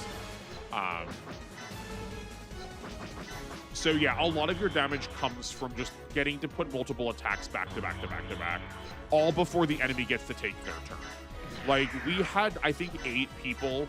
I think we had 1 attack and 8 support attacks at one point. Like, that is how we did a lot of damage. Z2 is the last trio. You can't wait, Austin, to play. WOGs and Z2. After that, you can retire in peace. No, please don't retire. But yeah, the Z1 is going to be long down the line because of just how we've, like, framed we're going to play it. Maybe we will end up changing that if we get, like, deep enough in, but I do still think that's going to be tied to, you know, we can leave the meeting here. It's fine. That to me still feels like a good thing to do as pre-recorded, but. By the way, in Super Robot Wars Unity evaluation, do you try to rate pilots or the mechs? Yes, Tricky, both. Like, it depends on the context. Like, for pilots, for mechs that have their pilots that are strapped to them, then they go together. But, like, if you watched my R video, I tried to assess them. I tried to assess the unit thinking about where each one would go depending on which pilot it would be a part of. Because, like, that is part of its toolkit, so, like, those should get counted, absolutely. You hate Gundam Wings pilots and how many twists there is. Yes, yeah. It reminds you of Big Boss's plans. Yeah.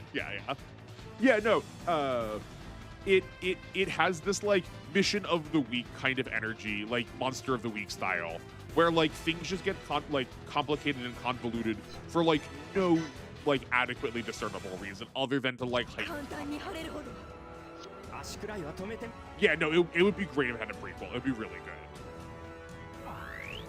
With how much there's love for Wing, I feel like that would, like, be possible too. Like, second interaction before the first one was basically the beginning of 00, but the Death Slave is also there, and they just decide not to fight one another because it doesn't help them. But the next time they encounter the Colony Gundam, they have more information, so Celestial Being does fully double down on we need to destroy the Colony Gundam to bring about peace. Okay, cool. Yeah. Yeah, Wing could be like 35 episodes. Well, but like, and in our like our always crusade to make these games or to make these shows longer, I would like it to be 50. Just like actually fill it out more. Really hope you can have Defiance and Evaluation in B since Hathaway that much. You can give Defiance and Evaluation in B since Hathaway has much higher skill than other Defiance users. Yeah, I'm curious to see what you comp with. I'm curious to see what like the results of your dating go. Like Kazuma goes Valhawk, Valguard, Valzacard, and then give them a rating combined. Yeah, we're back to this same like units getting put together and whether we evaluate them together or not. Like, I would not evaluate Kazuma separate from any of those because there's no point to. Evaluating him separately suggests like he could go in other things, and he can't. If he's just in those pool of mechs, then I think his conversation needs to be included with those mechs. And I don't think it matters which one he is better in than the other because it's not like he can choose between. He can't choose which of those he's going to pilot. He is stuck in the one that is relevant for him.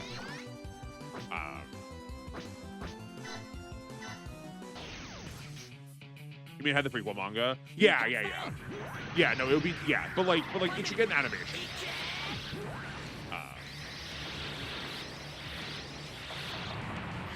Investment in the mech palette are all tied together. Yeah, right. Like in this case, evaluating them separately makes no sense.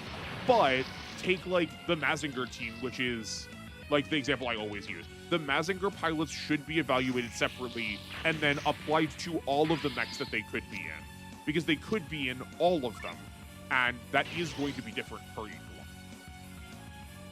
one. Also, Shinji has the rock bottom skill with Ino and Mondo. What does rock bottom do? You think people would react to a boy being named after an important politician? You would think so. You would think so. You also had fun thinking of the Colony Gundam teaming up with Black Knights with their group, mostly just because of Colony Gundam, Black Knights, and Jericho, which to me makes perfect sense as a group. I feel like the Colony Gundams. No, you're right. You are probably right. They would probably just get along. They would probably get along swimming, right? And they would also be good villains for Celestial Being. Cosmo's literally tied to this. You can't separate them. Yes, exactly. Well, the only choice is maybe picking Valhawk or combining to Valguard. But separating Valiant, hold on, we'll get that second. Separating Valiant pilots only makes sense for UC Gundam or Seed and stuff like W, since you can actually change the mechs. Yes, exactly. Yeah. That's why I said evaluating pilots separately only works if you can change around who gets to pilot. But I also disagree, Tricky. Like, I've said this the entire time. I'm a little disappointed I have to reiterate this, but it is not a binary choice like that. You are not choosing between the Valhawk and the Valguard. The Valguard is great because it can split off into the Valhawk. Like, you don't need to choose. He gets to be in both each turn, and that is what makes the Valguard good. But yeah, being able to talk about, I don't necessarily know if best in slot is the answer, because I've said this a lot about specifically the Mazinger team. If you have a team of pilots that can switch between a combat unit and either a repairer or a resupplier, so one of those two forms of support, the reason they are good is because they can keep switching. Best in slot is misunderstanding how much resupply can give you free levels on combat characters once they have gotten behind in levels. Koji is quote-unquote best in slot in the boss Borat when he is the lowest level of your Mazinger pilots, so that he can jump really far ahead in levels, thus pushing the Mazinger to do more damage. But I do understand why, I don't think it's common for people to do that, but if you want to try and talk about best, that is what is best, though.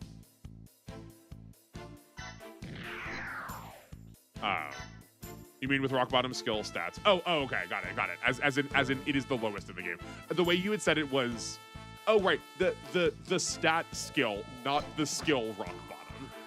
The base logic is Black Knights and the Colony Gundams are working together because Britannia is problem for both of them, along with Oz and Chu. Yeah. No, I thought about it some. I do think it makes sense to me. This is fine. Also, you wonder how good synchro rate is, since it gives you separate extra morale. How high can synchro rate go? How does it compare to Koji, Ryoma, or other units with damage boosting? Yeah. All of those sort of I don't want to call them extraneous. That makes it sound like they're unimportant. But all of those skills that have percentile modifiers, Majestic Prince does this, the Ava units do this. What do those actually do? Those are one of the things that are recorded, I think, the least from what I have seen. And we should probably get answers on those. Because even if you are the person who's not as interested in doing numbers, that one probably matters to you somehow. That one feels pretty easy to play around. Putting units in resupply for EXP and later in the best combat mechs. Yes, exactly, Tricky. Yeah, I think people are deeply undervaluing resupply for that purpose. It's really easy to get characters really far ahead. I did a playthrough of 3 where I was just using the Mazinger pilots, and even by mission, I think it was 4, Koji was almost double the level of the enemies. And part of that was because I wasn't scaling the rest of my group. But just being able to switch to the resupply. I guess it was my mission 4. It was the 3rd mission after we got the boss war, because we didn't stay for the whole game. Yeah, but it is really useful. But yeah, it forces, especially for someone like Koji, who gets a lot out of having more SP and a lot out of his spirits. jumping him to his spirits earlier than he would get them normally is really good. Also, if you're playing a game, that has double movement through having higher reaction, jumping someone ahead of time to a point where their reaction is like find pilots, usually Gundam pilots, but not always, that have resupplies to force them into their double movement earlier is also really, really good. And is a thing that, like, being able to switch into a repair or resupplier allows to happen way more easily. It's interesting in Z2, you basically just have 3 completely separate groups. Yeah. Did you say you reach level 99 by the end of W? Yeah, okay. I just gotta make sure, because it does feel like there's sometimes I've explained some of these things, and it's like people have come back being like, have you considered this? Where it's like, fuck, we just talked about this. What's going on here?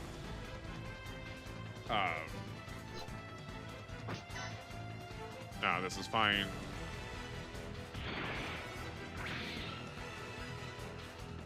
But I guess my thing is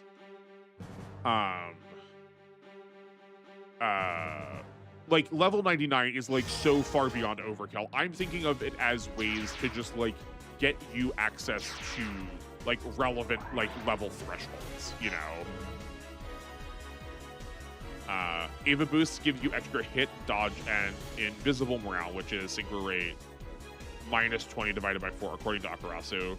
How good is that? To flat 20-30% damage. Does attacker change the map? Yeah. Well, and like I am thinking of it from Alpha, where I don't think it works that way in Alpha, because of just like how different Alpha's damage formula is.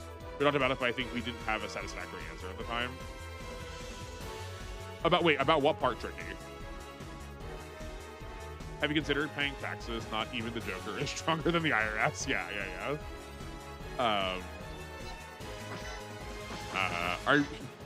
Gundam, you're like giving me a stress nightmare right now. This is what I stress about. Did I not pay my taxes? Is this just my dream coming to get me because I didn't pay my taxes this year? What's happening? What if you reach level 99 but also aiming for low turns? I mean, that would be impressive. I'm not sure how you would. If it's, I could see you trying to get the lowest number of turns to get to level 99, but I find it hard to believe that you would get a pilot to 99 and also get an LTC. Ooh, didn't give me a unit that won't dare give you the aquatic units, you coward game designers. Yeah. Proper math testing is probably something. No, that's fair. Yeah. That wasn't necessarily like an I'm asking you to do it. It is just like a question that I have on mind, which I gladly will do because of how the WEXP curve works. Why is it different, Tricky? Why is it different than any of the rest of them? It seems to work exactly the same way as far as I am concerned. Gets +5 levels. Next enemies are +5 levels higher. Gets +5 levels again. Repeat. I don't think that's true. Like I'm from the brief time I was doing math about it, I'm fairly confident that it still just uses the regular level average. Also, I also resist calling that the EXP curve. Like that's not the EXP curve. That is just like how that's like the enemy level scaling, right? Like that doesn't change how much EXP you're getting. It's still you still get EXP the same way, which is that it's like a what? It's like a 1.1. It's like 1.1, 1.25, 1.5, 1.75. It like gets progressively more dramatic. It is an inverse parabola of EXP as you get further away from the enemy levels, both gaining and losing. You sussed out of the IFS boost for each 10 morale threshold other than 150 and 170 since it was not listed. That's fair. Yeah, and like that's like a good starting place. I probably would go so far as to check every single number in case it was breaking down by 5, or like the handhelds were just freaking randomly it was like a 10 increment threshold, and then except for like 148, like morale also gave you a small boost randomly for one of these things. It's so bizarre. It's so strange. If you get +1 average level, you fight enemies with +1 levels higher. Right. That's true, but maybe because the W pool is so small, that is true. But getting +1 average level is way... The difference being tricky is it's not +1 average level across the team you are deploying. It is +1 average level across your entire team, which is way harder.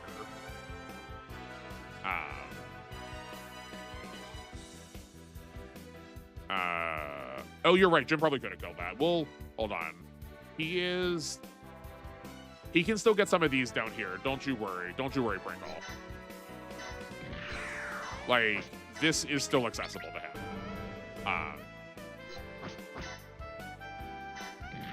I at least want to put him to 5. Dang it, now you got me wondering if there's a Taxis themed Tokusatsu monster. Oh, come on, there's gotta be. But please, Gundam, please, I need you more than anyone I need to do anything. I need you to tell me, why did you ask me if I paid my taxes or not? You're pretty sure VXT has fixed levels, but you'll see, since it would make sense that random bosses are just so far ahead. Yeah, I would imagine I would be interested to see if they have fixed levels. It is also possible, NR, that not every enemy uses your player average. Many of, especially bosses, use player average plus an amount. So it could be that like it uses your player average +7 or like +10 even, such that you are like always fighting them at, like you're theoretically trying to always fight them at a higher level to like make them seem as bossy as could be. Maybe your example is an extreme case, but you're guessing around 2 to 3 level increase on average per map. And yeah, so maybe I think that looks good in theoretics, but I don't know if it will actually come to that tricky. Because I guess when you are first playing, you are deploying almost your entire team. So like, yeah, actually, if your team is getting +1 level, your whole team is like, the team you're deploying getting +1 level also gives your entire team +1 level. But especially in part 2, that's going to plummet rapidly because you can't deploy your entire team, and therefore your like levels are not going to go up the same way. You check the IVS, it increases at 10 increments. You have the same stats at 120, at 125, for example. Oh, that's also true. Oh my word, it's going to be so nicer. And you bring up such a good point. The UI is so much nicer for modern games. Like for the GBA, it doesn't increase your stats on the stat screen. It only increases them for the combat calculations. So I just had to guess the entire time. I just had to math assuming the stats were different. But you're right, it will just show up. It'll just show you that they're different. Never mind. That's so clean. That's so nice. I should work on more modern games, shouldn't I? You don't know W exactly handles average levels, but maybe top 10 or top 20 or something. I, especially at that era, I'm fairly confident that it's just going to do your whole average.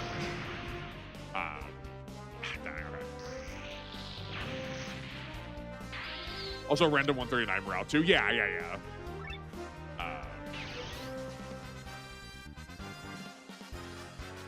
Yeah, I mean, yeah. Also, yeah, like a lot of save stating helps with this also.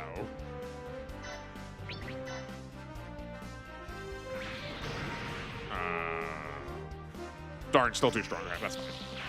Like, Ogita starts at level 10, but you fight level 2 enemies. The average of 2 plus 10 divided by 2 is 6, but is 2.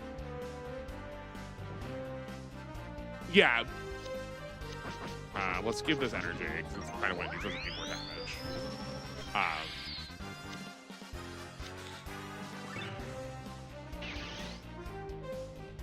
Like, Okita starts at level 10, but you fight level 2 enemies. Yeah, because like it's definitely pulling your whole team for that NR, I'm pretty sure.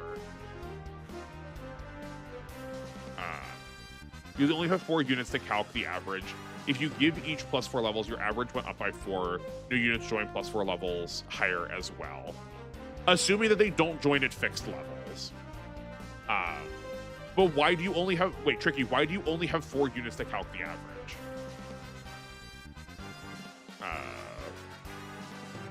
Anything is possible when you have Starfish, Hitler, and Crocodile Pure. Yeah. No, absolutely. I'm sure the Goku will be stronger. You do hate that levels in Super RV show stat boost and level ups too. Yeah, no, it's really annoying. It stopped me from doing a lot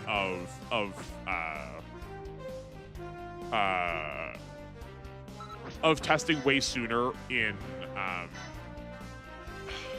GC because of exactly that problem. All your homies hate the Gundam DX. Why? Steals all your enemy XP. Oh, that's fair. I mean, yeah. The team was level 10 and a level 2. That was all.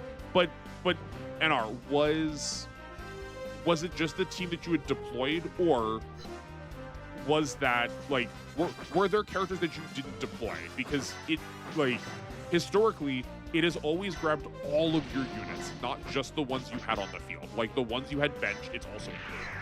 Because it wants to set, like, the game wants to set the levels for enemies before you even set a deployment out, because of like how force deploys work. I think you really need to give your FR a booster to go faster. That's true. We can definitely do that. Yeah, Pringle, if you want to like keep all this stuff in the back of your mind and remind me of this when we get to intermission, please do. If you only have 4 units, then your average can only use those 4 units. Yes, that is true. Yeah. But so just like what, the first map of the game, you do get units pretty quickly in those games. It was stage 2, you only had 2 units. Oh, okay. I mean, so it is possible then that, like, it's possible what it is doing is it taking your average, right? Like your average was supposed to be 6 and you got 2. It is quite possible that it's just average minus 4 for whatever their levels are set to. Like that is how R opens. That enemies have your average minus a number to get them to a low level. How y'all feeling about Persona 6 is freaking real now. Now we have long before the game comes out. You feel the official logo looks like the Ghostbusters logo. I have deliberately looked at nothing Gundam because I don't want to get sucked into like the hype train of people like gassing it up so much that they will never be able to be satisfied with that. Great, thank you, Pringle. Again, judging by 30, why the levels would jump far higher than what you had. Yeah, I mean, yeah, it's also quite possible. I'm just like giving you the feedback that I immediately like had to consider when I was doing it before. But to that point, both my partner and I have been like really upset that we've not been working on more of the work we want to. So we're like actively trying to go to sleep sooner and wake up earlier to start working on these things. So like I am working on data sheets again. So like we can start finding some answers for some of these things sooner than later. You hate the PS4 piss yellow filter? Yeah. You said that before too. Yeah. About the P4 one. Yeah. Also, if I said PS4, sorry, no, Persona 4. Also, from your notes, basic enemies are the same level as the stages we are on. Oh, that's interesting. Yeah, maybe the like calc is just it gives you the this thing does move so slow.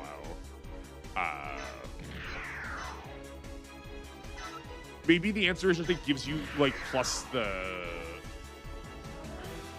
or maybe it could be. Maybe it is just that straightforward. P4 Revival doesn't look good to you because that's only because you're not impressed by the style 3 and 4 remakes have.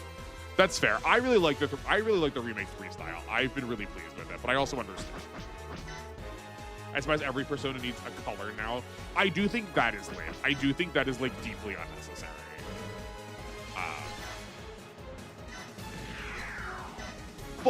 But let's be clear. 4 was yellow long before that. No. You can't leave that at P5. P3 did not have a color. P4 was absolutely yellow long before P5 came along and made it like everything had to be a color. You know it. P4R looks like a generic from what you've seen. Yeah, I'm curious. I'm curious to see what it will be. Oh, there's the aquatic unit, but not the ones you're looking for. Come on, give me the elephant and the boxer guy. Oh yeah, what is the elephant called? I really liked that one.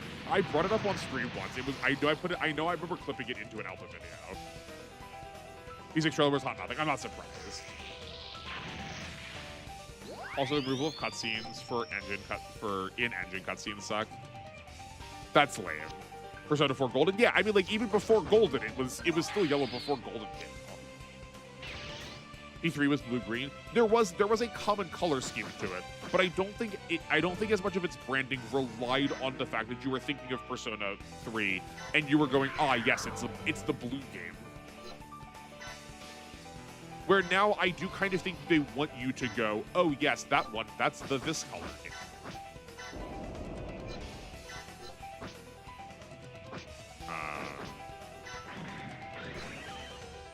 Darn, I was sort of hoping we had some weapons that we could use, but that's fine. I guess we can also chip with the Wave Rider if necessary.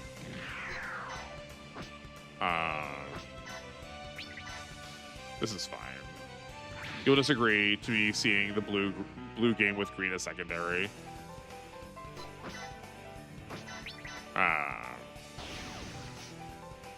I mean, I'm here for seeing that there's colors to it. I also wonder, actually, out of curiosity, did you get a different box? Was there a different box for Europe?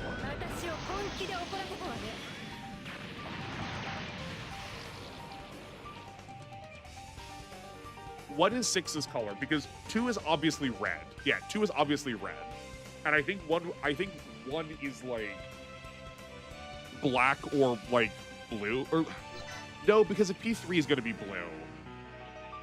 I think 1 is black. Can't wait for how the menus make me sick of animations after hour 5, but acting like a kid with ADHD. You want your menus normal? Yeah. No, P2 is definitely red.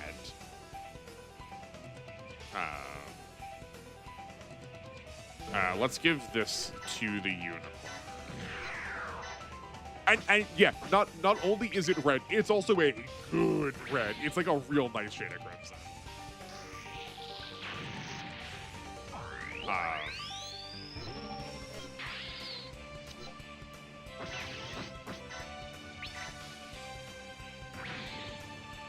Does this unicorn ever open up?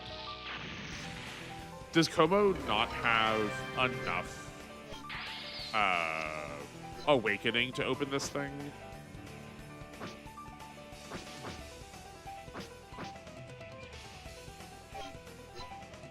I want my unicorn to open up. The Jaga is the elephant boy. Okay. And yeah, and the boxer is the Zogok. I do really like the Zogok also. We are very much of the same mind when it comes to mobile suits. I heckin' love those all those goofy like water ones.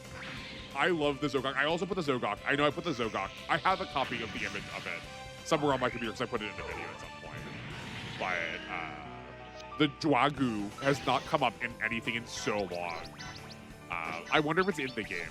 There is a list of every mech in this game if you have not been looking at it, Pringle. You can see if it's there. We can definitely shoot for those two. We call P1 and P2 nowhere near as color specific as P3, 4, and 5. I guess the red is used on a lot of the branding, but not necessarily inside. No, the red's using a lot inside P2. Do you think we'll get a game-breaking new mechanic like P3R added? Oh, I'm sure. Absolutely. They can't help themselves. Unicorn opens up at high morale. Okay. Honestly, P4 seems to need it way more. It was rather restrained gameplay. Yeah. No, but I also think it's good that it had restrained gameplay. Like, I think it was trying to do that, though. I don't think everything has to be, like, incredibly bombastic. You know? 6 is green. Okay. You'll forever bitch about the menus constantly having motion now. P5 stickers generally make me sick because you were trying to find something in a menu and you just kept moving. Yeah. When you're like, please stop moving. Yeah. No, that's fair.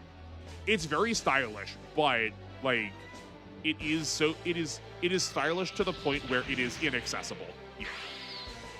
Yeah. 2 is absolutely red, and it uses red a lot during. Like, it uses a lot. Aren't the text boxes red in the background too? Yeah, I guess 3 is blue. I guess I'm looking at the cover. No, I'm thinking about the covers, and it is true. You think P4 has a lot more zero sum compared to P5, and from what you've seen in P3. I don't know. I wouldn't call it zero sum. It's just very linear. One of the reasons I like Shin Megami Tensei games is the game grows linearly where you grow exponentially if you know how to use the game systems really well to your advantage. But I think P4 tried really hard to like bolt you to growing linearly with the game too. The next boxes are right. Okay, that is what I was remembering. So I'm like, yeah, no, there's definitely something else going on here.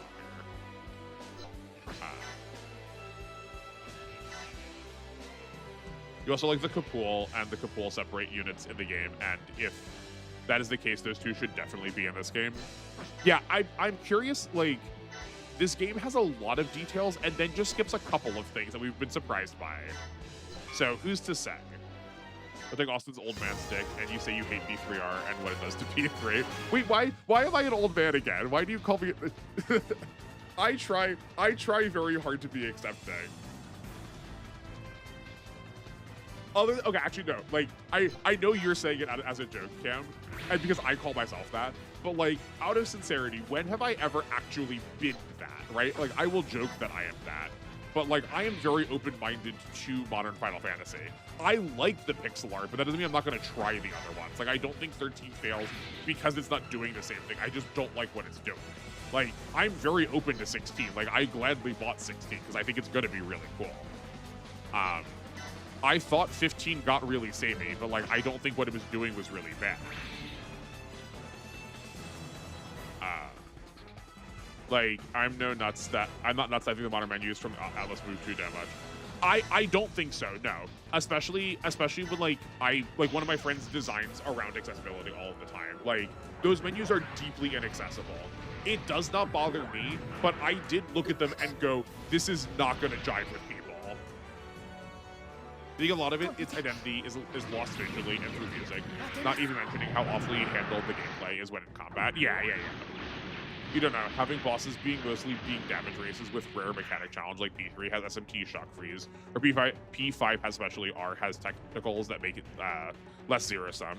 Well, that's why I was trying to ask, because like I just don't think that's how the word zero sum gets used, but I also have learned recently that I use the word zero sum in a weird way. So maybe. Because zero sum suggests that like you're not making any progress at all. It is just like, this is just like very linear. Oh yeah, the old man comment is 1000%. Okay. No, I wasn't taking, Cam, I wasn't taking offense. I just was like, let's make sure I'm examining myself, You're very open. Okay, good. I really want to make sure that I am, especially like when it comes to YouTube. I like want to make sure I'm presenting that as like the most prominent side of myself, because like I want to be open to things, Gotta make sure. I'm not even a P3 fan or played it, but even watching comparison videos, you've seen something was lost between the remake and the original. Yeah, like it is a remake, not a remaster. They're trying very hard to do something different. And the modern thing that they are trying to do is not necessarily like, when I think of remakes, what I would like a remake to do is go, here's what we could have done if we made the game now, but we didn't make it now, we made it then. So what would happen if we made it now? Where P3R is not trying to do that, I don't think. P3R is trying to go, what if we made Persona 3 as if Persona 5? And that's just it. You try to say it was zero sum, it's just pure numbers. Yeah. That's why I was like trying to check in, right? Because like I think like we are agreeing that NR. I wanted to make sure there wasn't a point that you were making that I was missing. Yeah, zero sum is like it's all or nothing. You've seen people call Commander in Magic zero sum. I think Magic just in general has become a zero sum game because of people's attitude towards playing card games. There's so many people now who just want to put their cards on the table or show off their cool collection. And if they don't feel like they're allowed to show off their cool collection, they don't want to play. And then there are some people who want to be like, I could not care what is printed on the card. It may as well not have art. I just want to play the like crunchiest numbers-based understanding where I have assessed literally every element of this card game. And there's no in between. And both those people don't really get along with each other when it comes to actually trying to play the game.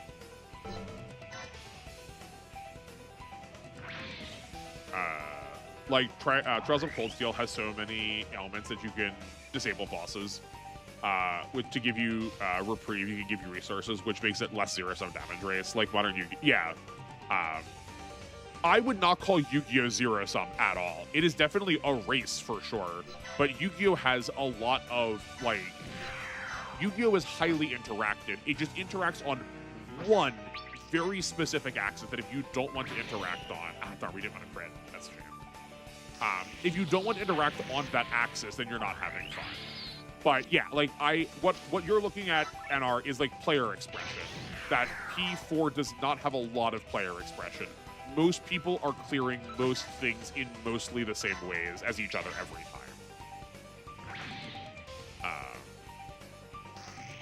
You never liked how so many RPGs cut off so many status options. Yeah, I mean, Llama, the reason in practice is if you play, there's a couple of Final Fantasies that sort of let you go wild with status effects, namely like 6, that if you do, and if you know which ones, 5, that when you do get to use them, the game just like stops being a game and just starts sort of being more of an exercise, because it's so easy to just snap the game in half in a way that makes it like so unfun to play. But I do wish there was an answer in between those, right? Like, it'd be really nice if it felt like you actually got to, like, use all the tools you've been building up to before. They want a single-player card game? Yeah, no, absolutely can. They want a digital implementation of a card game that just lets them play the card game against the computer, basically. It's kind of what I think a lot of people want now. Yeah, Yu-Gi-Oh! Has a lot of interaction. It's just interacting on like one very specific axis, and if that's not the axis you want to interact on, you're gonna not have a fun time. You debate Persona after P3 has very little player expression. Normally your team and even Personas will be very samey. Yeah, I do think from my time with 5, I felt like I could eke out a lot of expression from it. I felt like there was a lot of customization to be done, but basically just with Joker. But yeah, after that, I think there's very little going on in the way of expression or like customization. Yeah, Llama, no, like I started being the JRPG player exactly like that, right there with you. And then I played like 5 and 6, Final Fantasy 5 and 6, and I was just like, oh, I can just, great, this boss can be stopped, and I can also put poison, or this boss can be slowed and I can also put poison on it. This boss just dies before it takes a turn. This is just like, why are we here then? Like, I've already killed this boss, we just have to sort of wait for the game to end. Again, Modern Yu-Gi-Oh! Is about reducing card advantage and pushing out as many cards out that blank the opponent's cards. Yeah, but like, that's always what Yu-Gi-Oh! Has been, because of, like, Yu-Gi-Oh! Has always been that. It's just done in a slightly different way now. It feels more oppressive because so many more cards are moving around the table. But that's just what happens because it doesn't have a resource system. If the boss can fight back in Trails of Normal, you're not doing it right when you understand the system. You say as a person who doesn't do this in Trails, yeah. If someone who tried playing online Yu-Gi-Oh! Game recently, it is not fun. You tried playing it with a fairly competitive deck.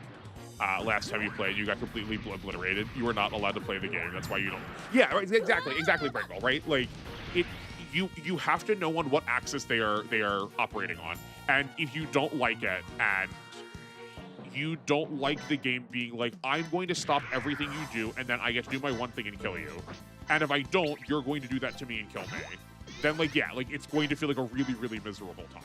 I like that experience when I opt into it, but I also understand like why you wouldn't, and I also understand like it's not also always the vibe for me. Yeah, exactly, NR. Yeah, like I think it has some, but I think it is mostly through Joker. I don't think it's mostly through anybody else.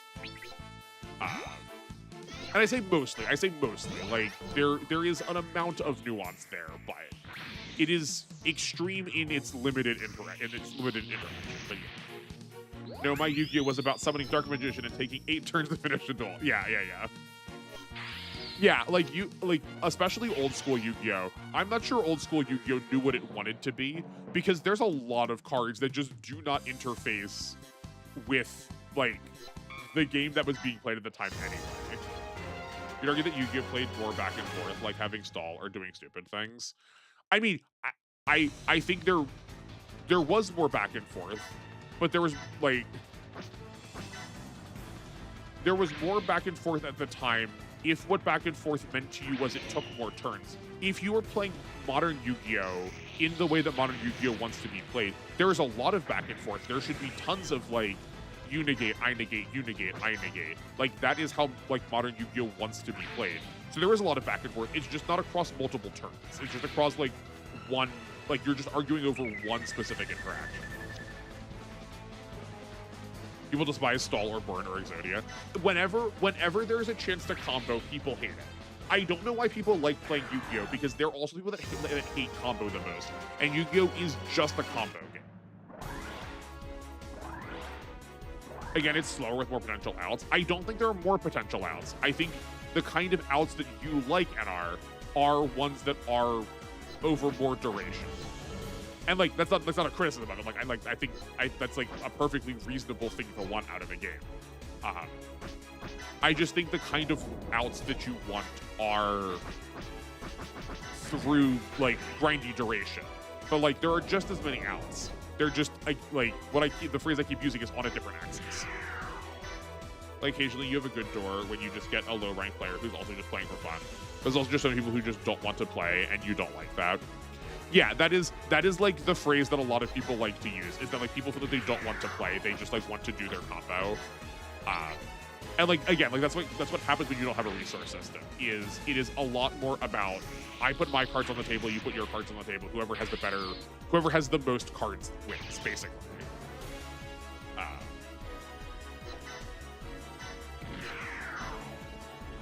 If there isn't back and forth, that is a skill issue or deck building. Yeah, like I don't want to. I especially am trying to avoid using the word skill issue as like the YouTuber who's talking. But yeah, like that's why I'm trying to phrase it as like, what does the modern game want? Because like there are so many modern cards that are designed around interacting in that way. If you don't want to interact, like again, if you don't want to interact in that way, yeah, fine. Then like fair. But to say that isn't like an option that's available to you is like definitely not how modern cards are played. Yeah, no, Cam, I am with you that I do think modern Yu-Gi-Oh! It still is the spirit of Yu-Gi-Oh! It's just we've changed. Yeah, we have changed the way in which interaction looks, and people just like have not gotten accustomed to that, or they just like, want the way older Yu-Gi-Oh!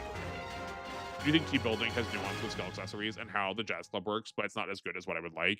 Yeah, that's what that's what I was saying, NR. That there's some, but there's a little bit to it, but not nearly the same as like literally like in its sibling series and all the other Shin Megami Tensei games. You got to customize everybody as much as you got to customize Joe. Like it wasn't just on these like one or two points. So. You're gonna put your perspective out? Yeah. Like you like Negative Troubadour Tag Force 1. Yeah, like there's definitely still OTKs. Yeah, no, like, and like as someone who enjoys the modern one also, I also like Nightmare Troubadour and Tag Force 1. I guess maybe here, may I approach the phrase this way? I think a lot of card games, even when they have changed as dramatically as they have, still roughly resemble the other card game that they used to be. I think Yu-Gi-Oh! Just looks the most different between its earliest and its latest forms, and that is what has led people to feel like there is this like disparity, this like almost betrayal of what they expect in a way that is not actually true, but feels true.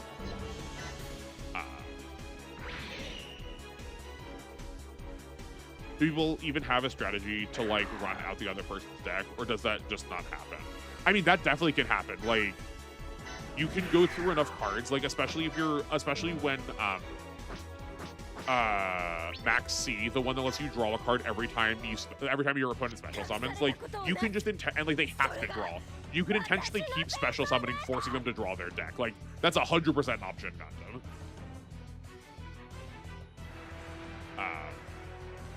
Yeah, but you just have to do it differently though. Like yeah, like.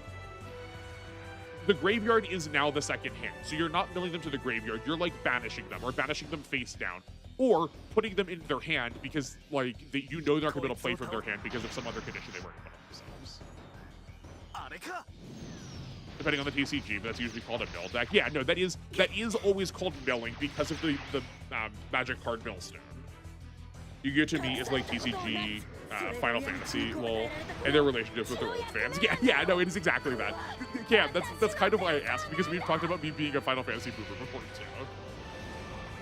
You would argue that the amount of negation is the problem. Yeah, because people don't like the idea of their card being negated, even when if you play a card and said card gets immediately removed by like one of like the whole destruction removal spells, it is effectively the same thing, but it doesn't feel the same way. It doesn't feel the same to play your card and have it destroyed as it does to get negated.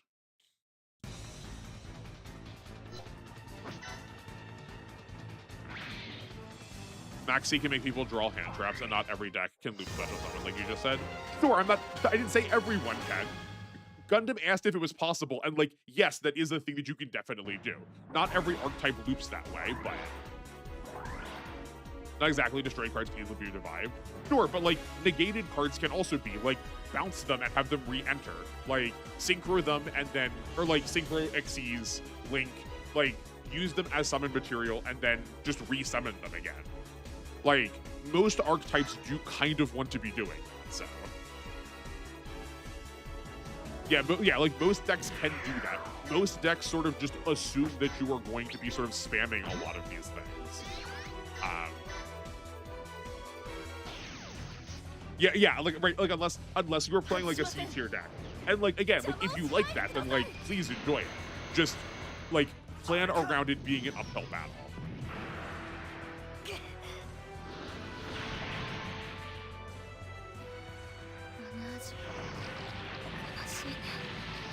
I disagree. If you cannot live long enough to reuse it, does not matter that you can reuse them.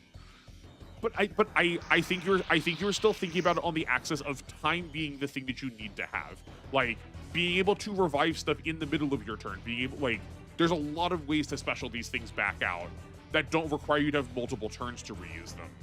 That like still let you reuse them. Monster Reborn, Call of the Haunted, Soul Change. I have not played the most modern versions of Yu-Gi-Oh! I'm sorry, are Monster Reborn and Call of the Haunted, like, legal? Because Monster Reborn was on the limited list for a while, was it not? Or on the ban list for a while? You're thinking about the one duel from 5D's game against the Warden where he basically decked out. Oh, against the Iron Chains? Yeah, Iron Chains' whole thing was melee. Also, during Trap Hole meta, you had Monster Reborn. Yeah. Yeah, I'm pretty sure all of the Iron Chains do now exist. Iron Chains is such a weird archetype though. There are so many Iron Chain monsters that don't care about milling at all. As like or Iron Chain cards that don't care about milling, where it's like, why did this happen here? Like why did these not support these ones better? Are we gonna finish one map today? This map is so long. We've already been going for over 2 hours. I think we're gonna pause right after this once we get back to this turn.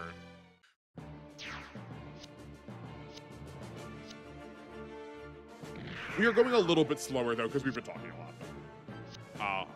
Also, most things in Yu-Gi-Oh also have hard once per turns. So within the turn, a negate hard once per turn cannot be reused, which is such a dumb ruling. Yeah, I mean, that is true. There are definitely more hard ones per turns. I do think that's like I'll like plan around it, kind of like in your deck kind of deal. Because not everything has hard ones per turns. There's definitely ways to avoid those. But yeah, I also gonna say I don't think it's dumb though. It is true that there are more of them, but I think people would be even saltier if those didn't exist, because those are usually the effects that are the most going to like end the game so quickly for you that you're never gonna get to play. Boo, Kira, boo! You just fight multiple people now. Maggots in my trash can, yeah. You love Sky Strikers, but if they out my main starter, you have to sit on your deck in your lap. Yeah, exactly. Yeah. Berry Bell Gadget. Your problem is negated. Hard once per turn is counted as activated. Yeah. Yeah, it is just the interplay.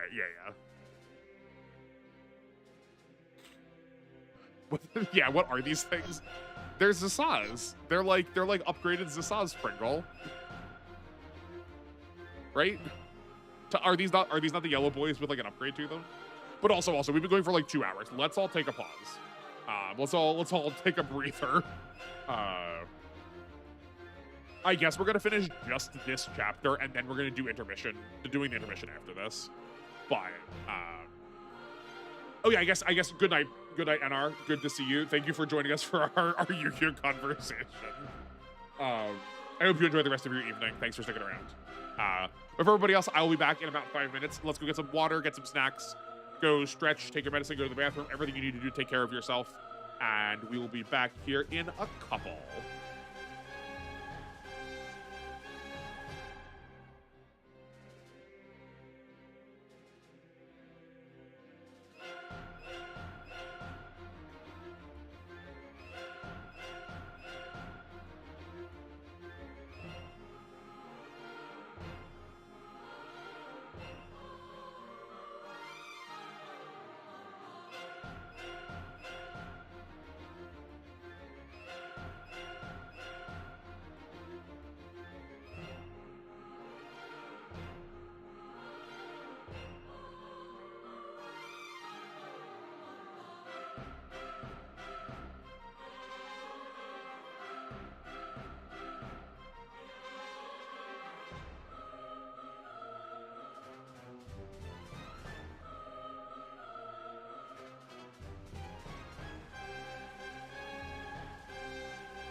Okay, I'm back. Hello.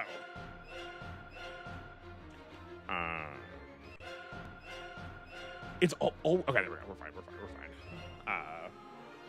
Who, yes, the white collar and them coming will turn a through me off. I think TTS threw you off there too. Also apologize for the earlier sporadic chatter. You were finishing A Realm Reborn 14. That's okay. That's impressive that you were playing that at the same time. But also finishing A Realm Reborn, you blazed through 14.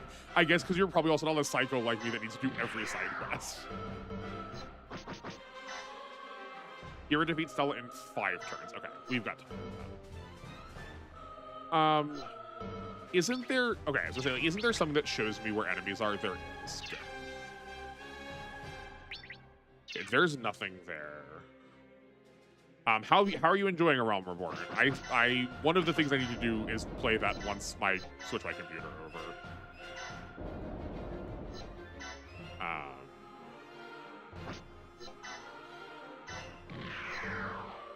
How healthy are you? You need energy. 14 quests are evil. Why do you say that, Gundam?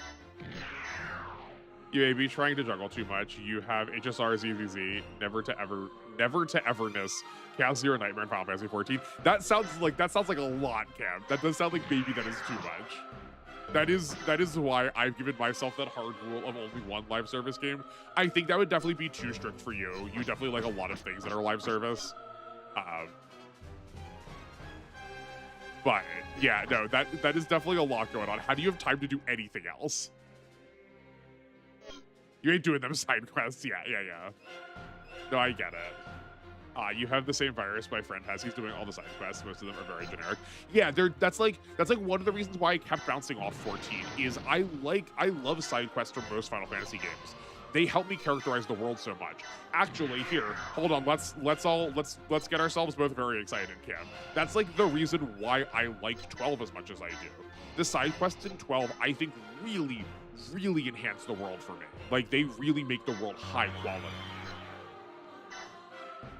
Apparently that changes with Heaven's Word. That is what I am told.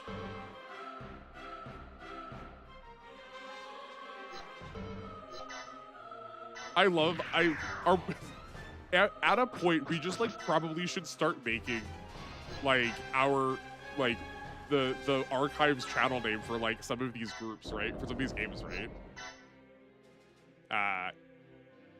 Can you... Oh, Cam. Yeah. It's Senran Kagura. You know I haven't.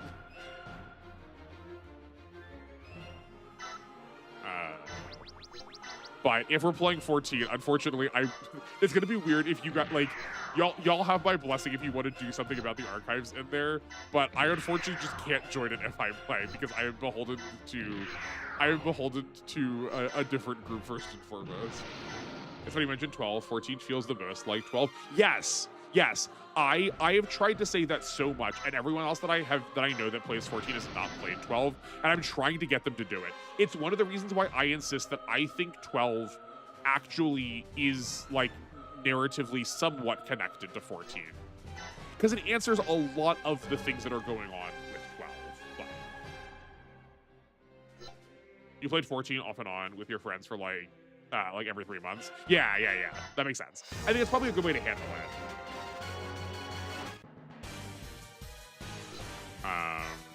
Oh, I guess we can also just, like, shoot Atherin down. Atherin, we can just shoot shit down. Even in tone and darkness, so much of 12's DNA is there. Yes, yeah. Like, even in just, like, physically how the map is set up, like, the dotted lines between area connections, just, like, the size of the character models relative to, like, what is happening on the map. Like, so much of the 12 DNA is there, absolutely. And it's why, in my head, I, like, want so badly for the quest to be good. Because, like the side stuff in 12 is my favorite part of it. Not saying the other parts are, but just, like, the way the world is characterized by the journal entries from bestiaries of, like, getting to go all these side quests for, like, getting to, like, do these hunts for people that, like, clearly actually care about you needing to go do this thing. Like, to go, like, fight this monster because it's a real problem. Like, trying to, like, suss out how to get enemies to, like, show up in the world for rare monsters is so good. Please, if possible, let Jim kill Kira. That'll make me very happy. Oh yeah, once he switches over, yeah, we can definitely, I'll do my best, Pringle. I will do my best. Oh, do you never answer? You found the Realm Reborn being the great filler. True. Okay. It starts slow, but picks up a lot when you beat the Scions. Then it slows down really badly when you have to fight Titan. Okay. But after Garuda, the game is up there with some of the hypest Final Fantasy moments. Okay, that's good to know. I am, like, I believe I am right before Garuda. You were so sad when you picked it back up again. I'm so sorry. Yeah, I believe I am, like, right before Garuda.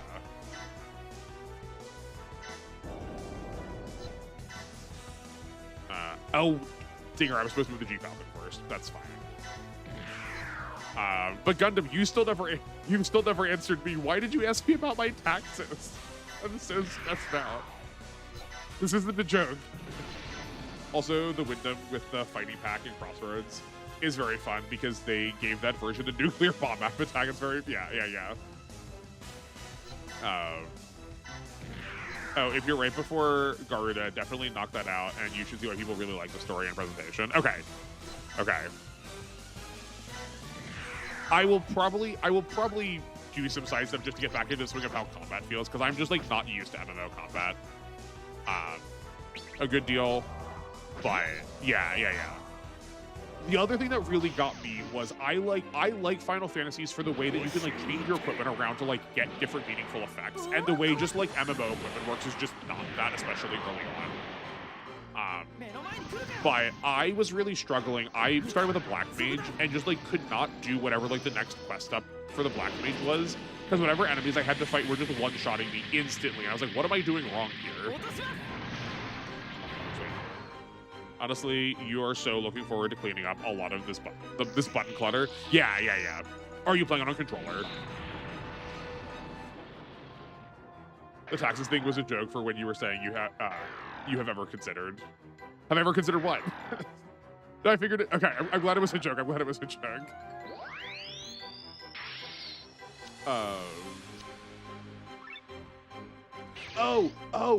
Okay. Oh.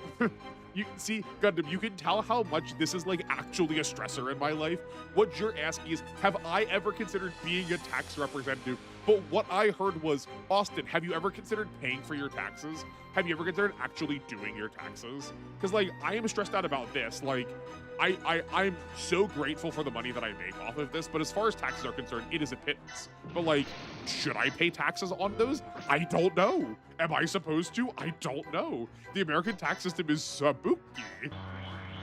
Yeah, in terms of equipment, your options are buying them. I think you can equip materia, but not getting around to touching that yet, or getting it through dungeons. Yeah, like, I just don't have any materia that really matters yet. And, like, even any of my wizard, like, any of my Black Mage equipment, or whatever the, like, thing before Black Mage is, just, like, doesn't have any materia slots, so it doesn't really matter. Thank you, Lama. Thank you for understanding. Make yourself a small business, big write-offs. You would freaking think so. Yeah, that is, like, going to be what one of the plans is. I just, like, need to know how to, like, I just need to figure out how to do that, Kev. It would be really great. I think I'm also just, like, too honest for it, because, like, when I, like, look through all of the, like, the tax laws about it, like, I would have to lie about a lot of it, which just stresses me out a lot. I don't like it. Right, when it's like, is this, like, your primary, like, you primarily use this for work? And, like, yes. It's like, okay, but do you use it for anything that's not work? And, like, the answer is yes, and, like, it can't count as your work computer, which is dumb. Yeah, no, I'm glad we can reach the end of my ring, too. Thank you. The Taxians are definitely a tax toku org. Their leader, Arisia, is the taxes feed their race. I mean, is that just not how tax reps work in general already? Is that not just, like, how the American tax system works to begin with? Why is this only a toku thing?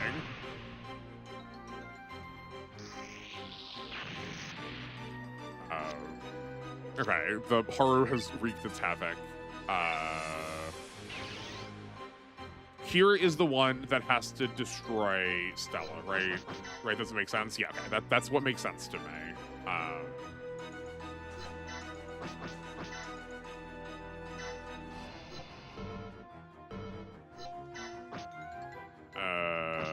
let's go here. You just came up with, oh, really? That is very believable. That was very believable, Gundam.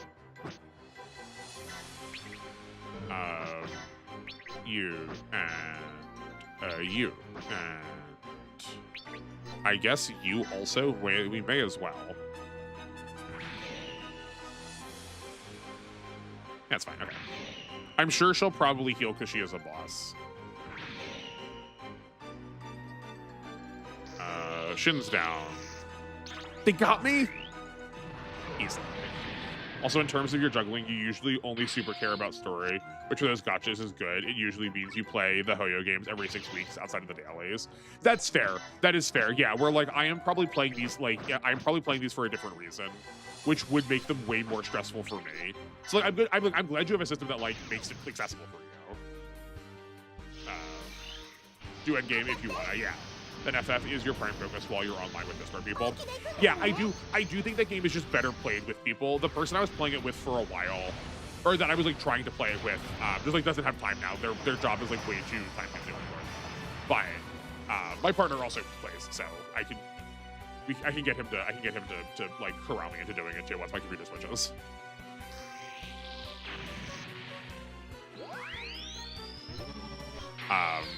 I will say the thing that I've enjoyed the most so far is whenever he needs to go fishing, I will go with him and help do his fish tracking. I really enjoy that. I really like the fishing out of it so far. I don't know how much fishing you have done, but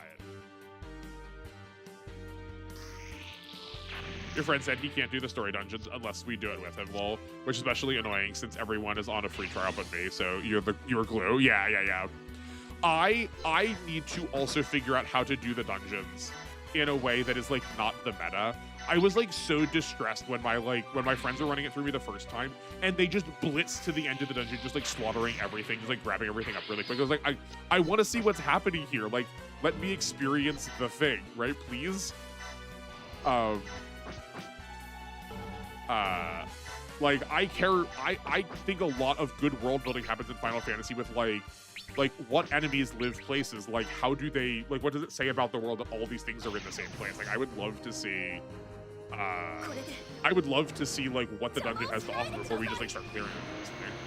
Having a partner playing 14 is the dream. Yeah, you don't think you've ever touched the fishing yet, which must be blasphemy. And people really like it. I get it. It seems really cool. I don't know if I could do it, but I like being the fish fighter.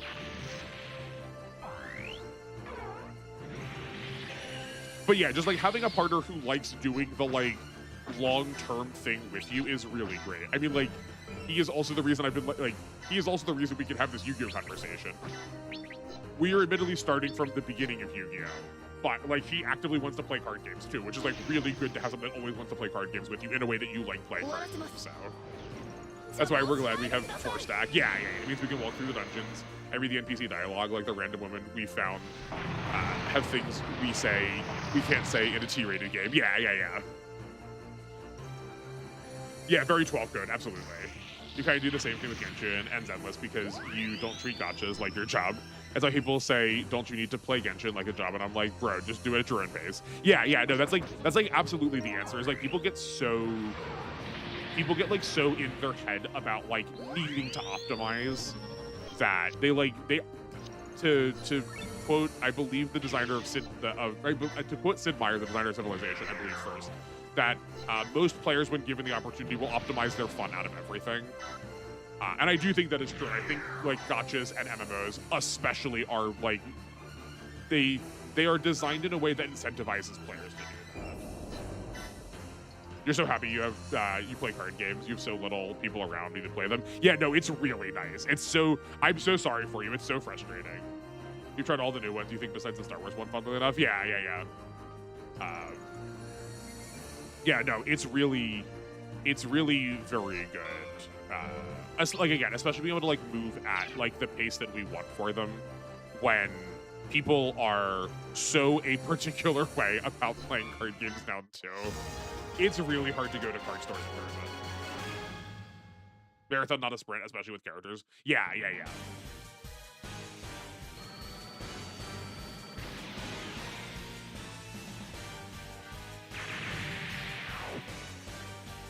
I guess that is one way that they can beat the Haro, is just like using map weapons. We've not really had the enemies deploy that tactic very much against it yet. But that's one way to get around it, just like not taking any damage. Also, I don't remember who recommended this thing, but gosh golly, is this putting in work. The Alvarad is like actually doing something. Although they'll be like the One Piece, you love the Gundam one, but only have one friend to play it with. Rift is really interesting, but you've yet to get a PvP game yet. Okay, yeah. I've not played the One Piece one yet. I would love to play the One Piece one. I heckin' love One Piece so much. And I think I know how I am, especially if it's like got Gundam on it. I think I would try to start turning the Gundam one into my job, so I've intentionally not touched it. Because I think that would take the same space as trying to handle these games. And you know Cyberpunk is the next big one before Chaotic. Your beloved comes back and you bring people into the cult. Yeah, we talked about that the other day, Cam, didn't we? You were the one that was like, yes. And now, once Chaotic comes back, can we get a stream of that? Is that what we were talking about? Yeah, I never played it. I never played it when it was first out when we were kids.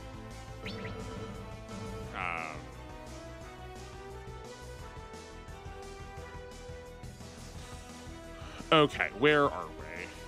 You need to turn.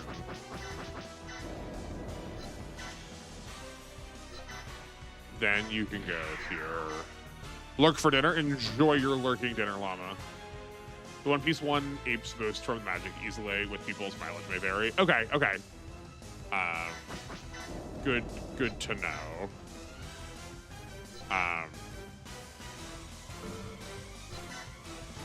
Yeah, there's also just like, there's so many interesting games now. It's like so hard to find the time. Because like, on top of that, I also really heckin' love board games, and there's so many good board games that are coming out.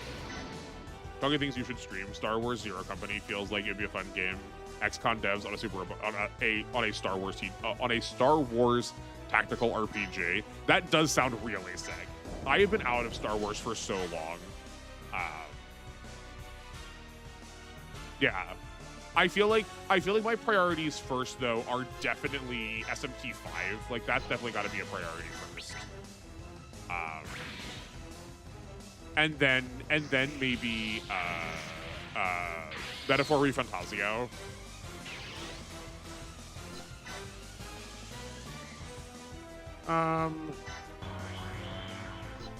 Okay, hold on. Are we gonna go for it this turn? If we are, I probably should not have moved the people the way I did.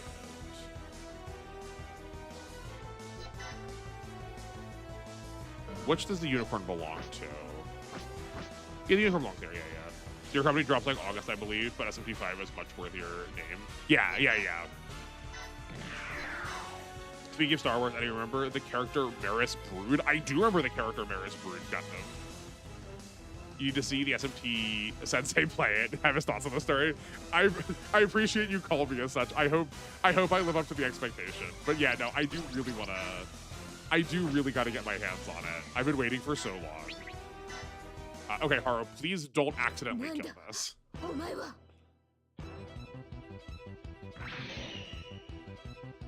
Okay, that was really close. Golly.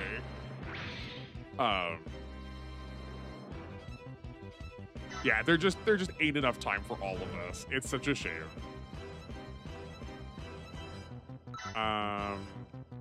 Okay, we can move the Aldunma up if we move the Dihei over. You know, we could probably still do it this turn, actually. Like, go here. You know, let's do it this turn. Let's do it this turn.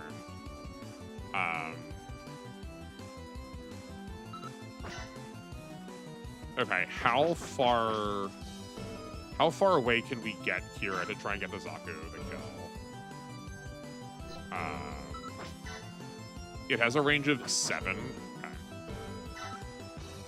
1, 2, 3, 4, 5, 6, 7. Exactly here, yeah.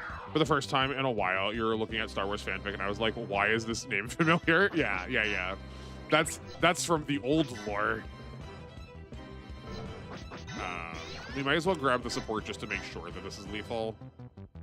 Yeah, okay. Yeah, she's the like dark side. She's the like dark side hottie baddie, right? That was like, was it? She's related to Luke? Is she Luke's kid? Is she? I remember what she looks like. My dad has an old art book from like when Star Wars was first making its like extended universe, like the original extended universe, and I remember her being in it, very dramatically posing with like a Star Wars leopard or something. Looked her up and was like, right, cool lady from the Force Unleashed. Oh, yes, yeah, she's also the Force Unleashed. That's also true, yeah. There's a debate. There's a massive TCG bubble that you're kind of afraid will burst eventually. One Piece, Gundam, Star Wars Unlimited, Lorcana, Alestrials, Digimon, Godzilla. Yeah. And then all of the big ones too. Magic, Pokemon, Yu-Gi-Oh. Yeah, no, I think we are reaching a critical density that will burst at some point. I think it will be soon. I don't think it will be like within the next year or two though.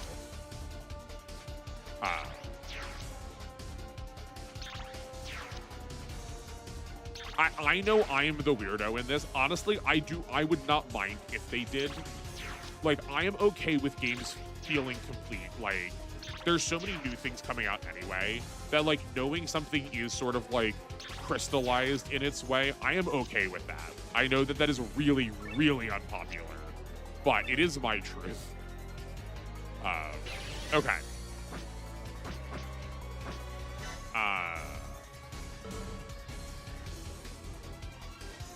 We could maybe even get it to Kira this turn if we played our cards right.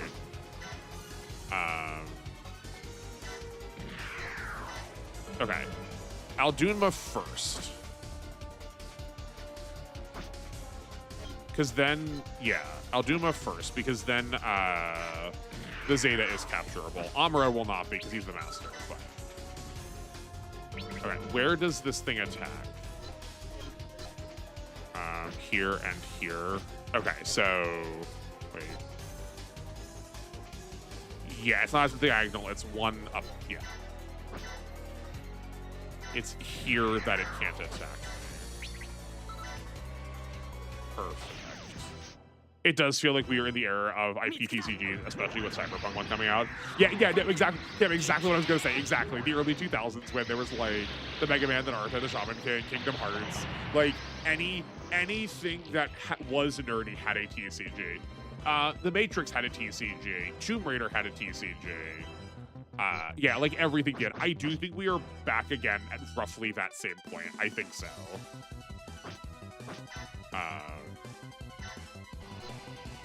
Okay, then you attack here. This should be lethal. Great.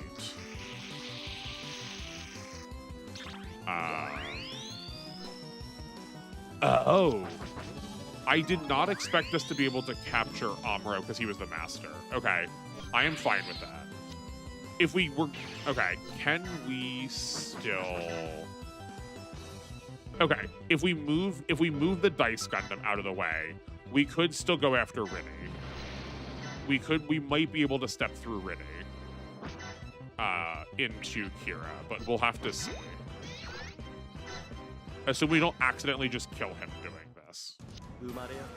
But if we have to take 2 turns to do it, it's fine. Oh, yeah, never mind. The Dice Gundam is also powerful.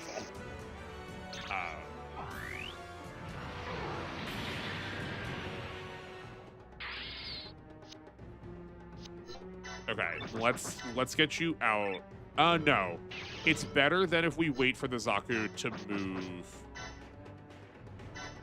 until the end to give it the most movement from, like, the ship movement also.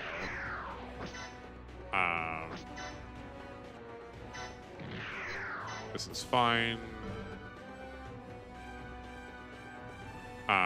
Who else is left? You're capturable. You're capturable. Oh, these 3 goobers all the way in the back will not be capturable. That's a shame.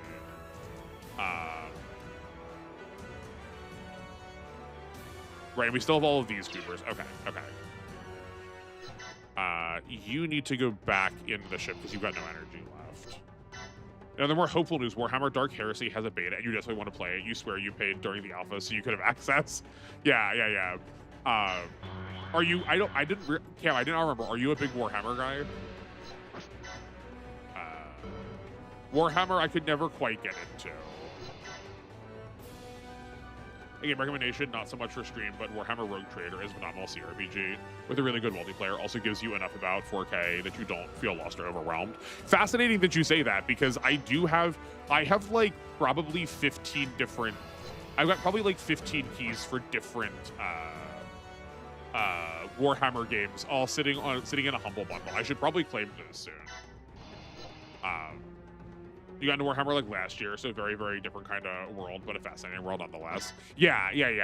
I think the reason I bounced off of it is the people that I knew that liked it were like very aggressive about it being like, no other piece of fiction has this much content about it. It is like the one and only. It's so good and nothing else can ever top it. And I was like, bud, hun, fam, you have no idea. This is like, this also does not need to be the mark of what makes fiction good. Like, it can be good because it's entertaining. Like, it does not need to be a competition about having the most. And also just like, have you read fan fiction? Like, have you seen any series that is made by not the West? And also just like, people get really, really uncomfortably imperialistic about it, the way that some people like the Space Marines. Honestly, you would debate Rogue Trader is the best Warhammer game. You know, people prefer Space Marines, but you're not a massive shooter guy. Okay, Cam, your recommendations you pumped really highly, so like I take that seriously. I will probably download them tonight. And those type of bands, yeah. They can always sour hobby or give a bad perception. Yeah, absolutely. And like I know that they are not indicative of the entire fan base, but if like that's the extent of people that I had to interact with, I'd be like why bother? It's fine that your favorite Warhammer factions are the ones that don't get most of the attention, like the Lizardmen and the Tau. I probably would love the Tau because, of course, it's like cool giant robots. Why would I not? Yeah, exactly. I felt like we'd like both of you. Some ideas in the universe you feel are too much. Like what, for instance? I want to know. I'm curious. While we're waiting for these three goopers to finally catch up to us. We can... Yeah, this is a perfect counter. This counter seems perfectly fine to me. People do really like the Marines or the Emperor of Mankind. Yeah, like, I think the Emperor of Mankind is a really cool character because of how deeply flawed he is. People are like, no, he is right. It's like, oh boy, that's spooky. He's a really interesting concept for, like, a not villain. You like Warhammer, but you can fully understand why people do not like it, and you're not a Space Marine fan. You're an Orcs all the way, baby. Yeah, the Orcs are really fun. The Orcs are really fun. Slaanesh is too much. That's fair. How Dark Marines were made, like the way it describes what they did to the Mother's Womb, was a little too much for me. That's also fair. It very much does. It very much does not care about bodily autonomy, and like almost takes glee in like making you feel uncomfortable about the way in which it disrespects bodily autonomy. No, that's a very fair and reasonable take you got there, Gundam. Slaanesh and the Eldar are very dark. Yeah.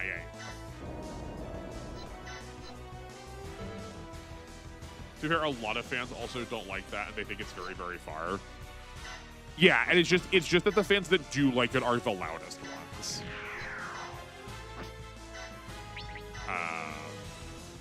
This is maybe risky, but so let's not do it then.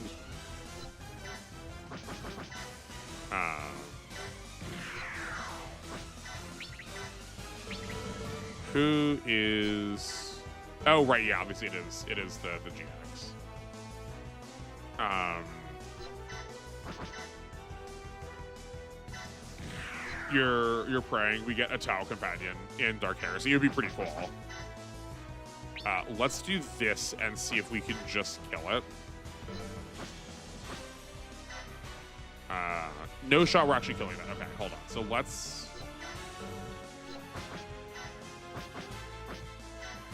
let's chip it first. You and you and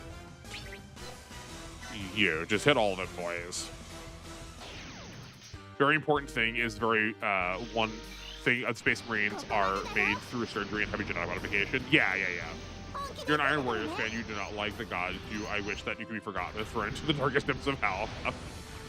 Yeah, no, that genetic modification is also like a thing that we would fight about all the time, because like I love Warframe, and Warframe very much has that in spades for all of its like characters, and they were like very annoyed, like, no, the Space Marines are better. It's like, no, like lots of people can have genetic augs. Like there's a lot of body augmentation that happens in like these levels of like gritty sci-fi. But on Lizard Man are funny. Lord Croak died so hard he became a ghost that shoots ghost nukes. Yeah.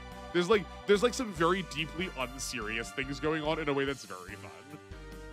Confirmed we have an Ogren, a Kroot, and an Aldari Corsair, but Rogue Trader had amazing DLC, which had a good companions. I wonder if I also have the DLC with the keys.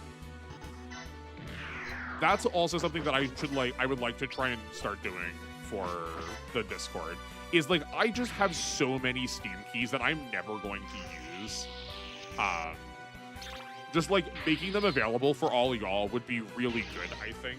Just like trying to find a way to do it would be helpful. For the time a Lizardman commander killed so many demons on a bridge, the demons refused to ever go near that bridge because they sense how many demons died there. Yeah, right. Like that's fun and very characterful.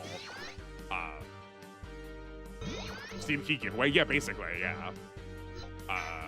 Unfortunately, they're not going to be necessarily like the greatest of games, but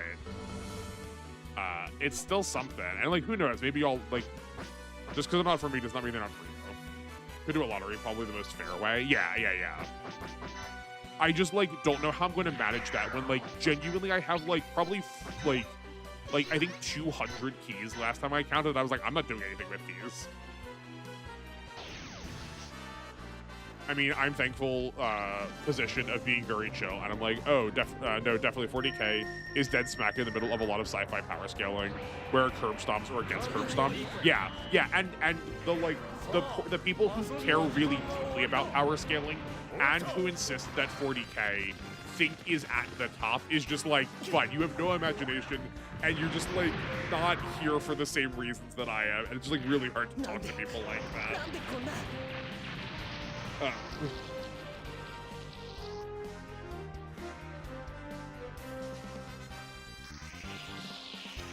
As promised, Pringle. I mean, with some help, but as promised, Pringle, you got the XP. He got the kill. Random number gen, which one you're giving away, then put everyone's name on the wheel and spin. Yeah. No, I think there's probably a way to do it. There's probably a way to do it that would simplify it.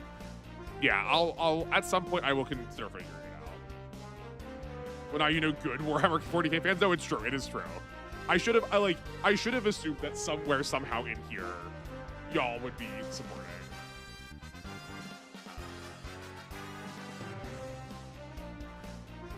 Okay, who is left?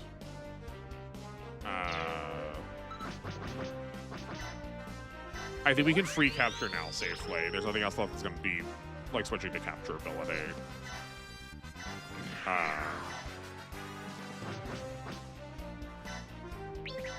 There we go.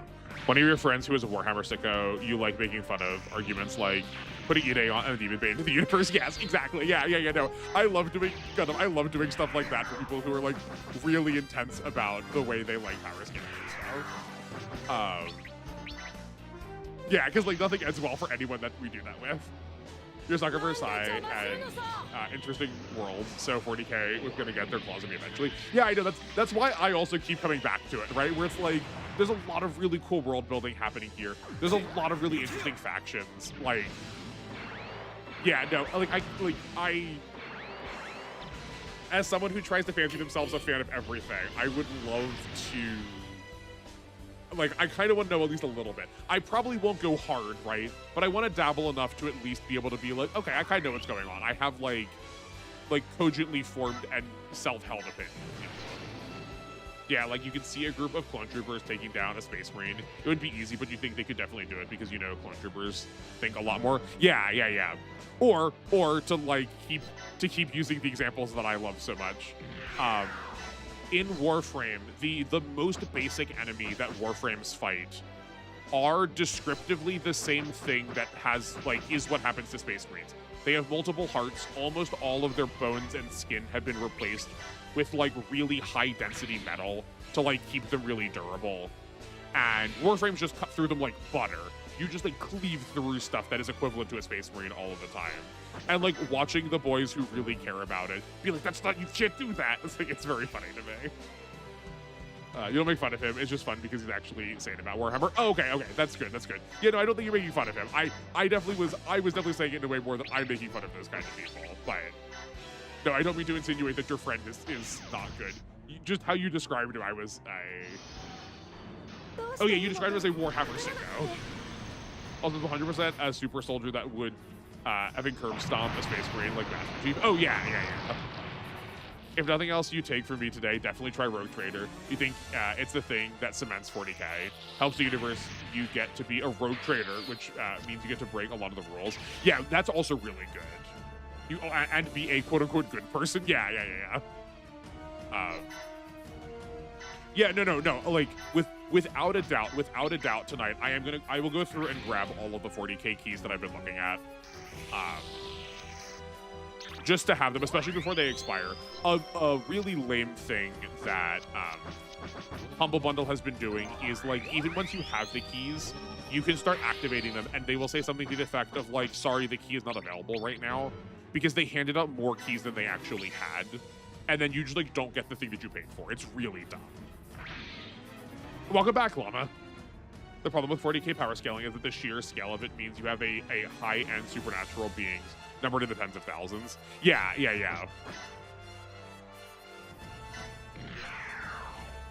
FOMO for my Steam keys, yeah. But like, in a way that's actually like not toxic, in a way that's like, you know, they just like kind of decide to screw you sometimes. That feels like it should be illegal. Is it available later? Is it just totally locked out? As far as I have seen, it has just stayed totally locked out. It keeps promising that it will be back at some point. I've just yet to see that ever fulfilled on any of those. Like, there was like a Japanese flavored, like, off-brand Monster Hunter that I got a key for that I was going to download. I was like, this seems pretty cool. Like, I would play this. And it's been 3 months of them saying that, like, the key just still isn't there. And I'm like, bud, what? Like, you can't... I paid money for this. You can't do that. But no, they are allowed to do that. Can this thing really not attack?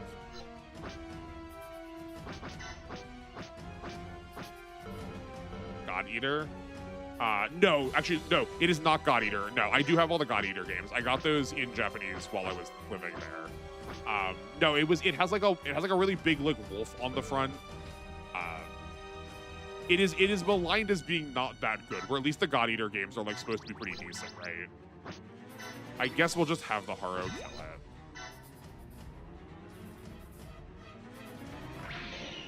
I'm like trying to not use it as much because it just like solves too many problems for us that like the rest of our team is not getting the levels they need.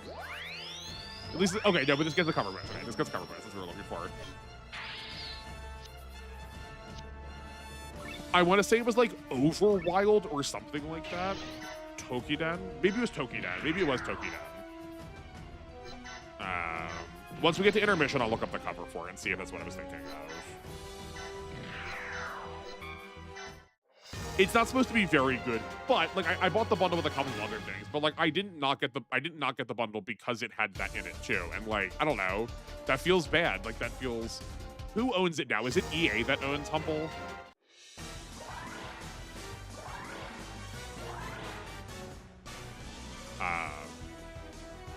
Wait, you figured it out. It's Wild Hearts. That's it. Thank you, Gundam. You got it.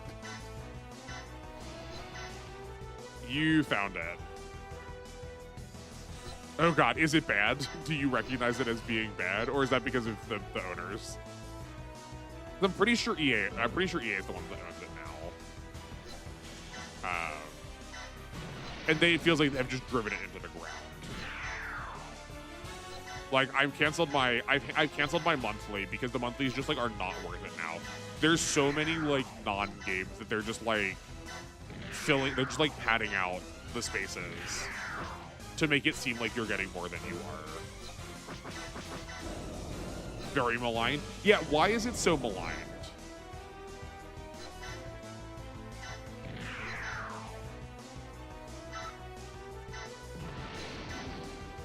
Like, gamers do be getting angry over here, so I don't know if I trust it.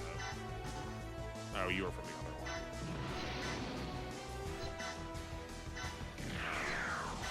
other one. One of the weirdest things, I get it, like, I understand, but one of the weirdest things in this game for me is the way in which some units that are, like, on your team just can't interact with any of the other units. Like, I am always going to struggle being able to put things, like, not being able to put things back in the battleship, like, in any battleship, that they have to go in their specific battleships.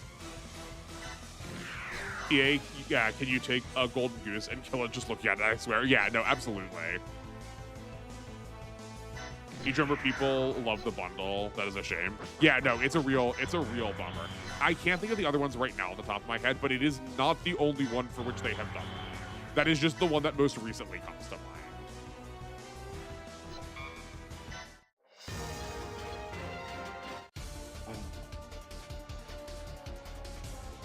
As if I don't have enough stuff to play though. Like, for all this talk of other games, I could probably be playing just Super Robot Wars the rest of my life and not run out of games to play. That reminds me, you can't believe Square shut me up by showing a trailer for Final Fantasy VII Revelation. Yeah, no, I have seen that a trailer came out for it. I've not looked at it yet. Is it as bad? Is it as bad as we've predicted? I apologize, Gundam. I can't remember whether you liked 7 or not. Actually, I think I recall you saying that you liked the original 7 remake, but that you did not like this. You did not like remake part 2, right? Is that what it was?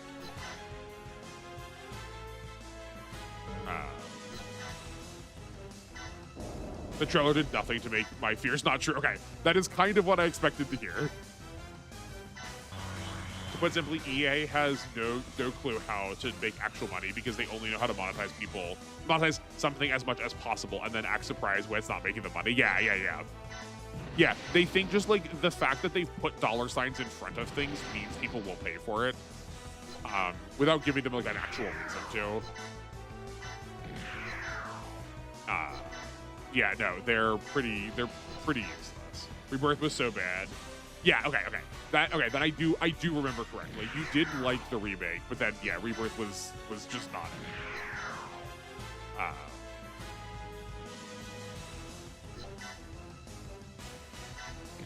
Yeah, Rebirth is like just like loaded down with like extraneous mini games, right?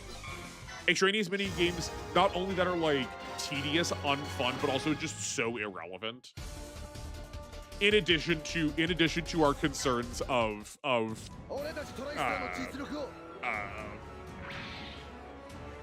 Cloud, Tifa, Aerith, and Zack all jumping around in a circle holding hands at the end. Isn't Zack like kind of in the games also?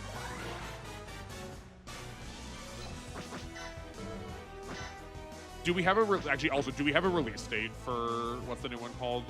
I also can't remember the names of it for the life of me because they all have such similar names. Revelation. Do we have a date for Revelation? That's not what I wanted at all. No. It's also creatively bankrupt. Yeah. I just like, here's a wild thought. I think I would be okay if no matter how much I liked the game, to never see any game that I've ever liked be remade again. I'm okay not playing the thing that I liked in with a modern coat of paint. Does that make me weird? I think I would be okay if I just liked the thing, and if I wanted to play it again, I could just go back and play that thing again. You could go on about the chicken feeding mini game forever. That dev deserves unique punishment for that one. That's, yeah, okay. It's coming back to me now. I guess I'm trying to put it out of my head. Spring 2027, okay. Zack is in the trailer and promo art. We were so right. It's gonna, oh man. Oh. Zack is barely in Rebirth that he may as well have not come back. Cool, okay, great. I'm so glad they did this. It's,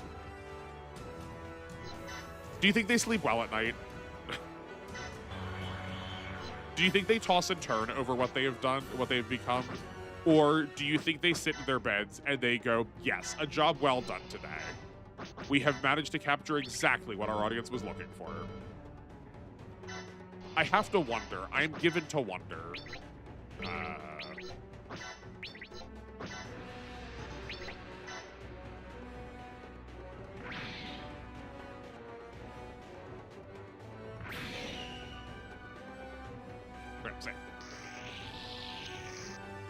I mean, sadly, people love multiverse slop. It's true.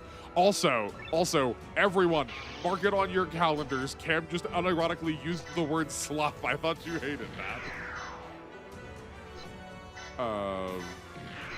Let's try and get our Zaku some more kills. I think we can manage that. And people love Zack, so why wouldn't he be back alive fighting the final boss with us? Yeah, no, absolutely. Not Square sleeping on the 5/7 shaped money pile like a baby. Yeah, no, you're probably right. You are probably just right.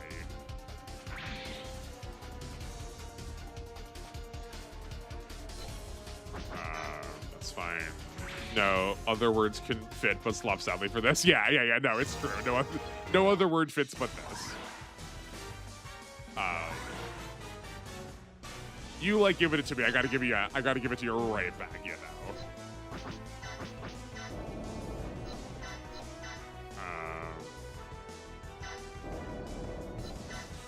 But yeah, no, it is just like, it is the definition of slop. Yeah, no, it is easy, it is lazy, it is designed to be just this like the softest of Wonder Bread, easily consumed, no substance. A clean at minimum $180, right? Are they all 60 or are they all 70? Are they all 70 plus DLC?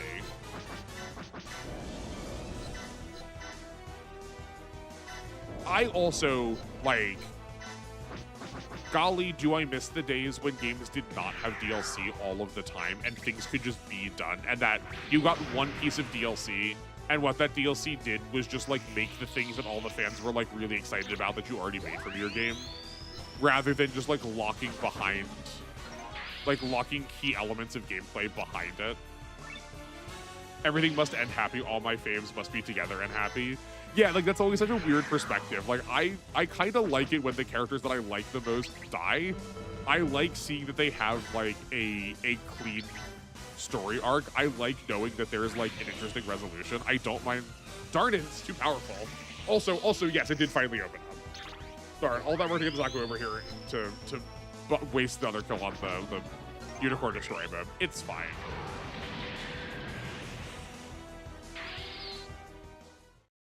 It goes through such rigmarole even when the stage is already cleared. It's so silly. Okay. We got so much to spend. Cool. Well, do you think we've got time to do a second map today? You're just so happy you could find another fan of 12. Yeah, no, I will talk about 12 whenever you want. I love 12 so much. Yes, keep all. And okay, we need to develop. Not develop. Design. Do we not have any new designs from that? Wild. Okay, sure. Tifa even got a new outfit. I was like, nah, take that off. Your OG clothes are better. Yeah, like her OG outfit is so... It's so iconic. That was such a long map. Dude, that was such a long map. Was it fun? I gotta say, this game is getting a little tedious. Imagine ever-changing Tifa spin. I know, a wild choice. Yes, giving the FR a booster. Okay, question quick. Do either of these look like the RF? Do either of these look like the RF Gelgoog? Do we need to be gunning for a 10? Or do we need to go into the Dom first? Like I was giving Advent Children vibes. Okay, I do like her Advent Children outfit, but also for like the remake, she should have the original. Sacrifice Gundam in the void for SMT. The minute something dies on Monday, a slot opens up. Yeah.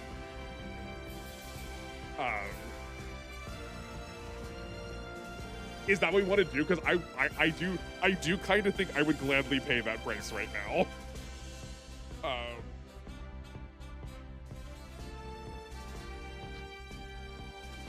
let's keep doing this.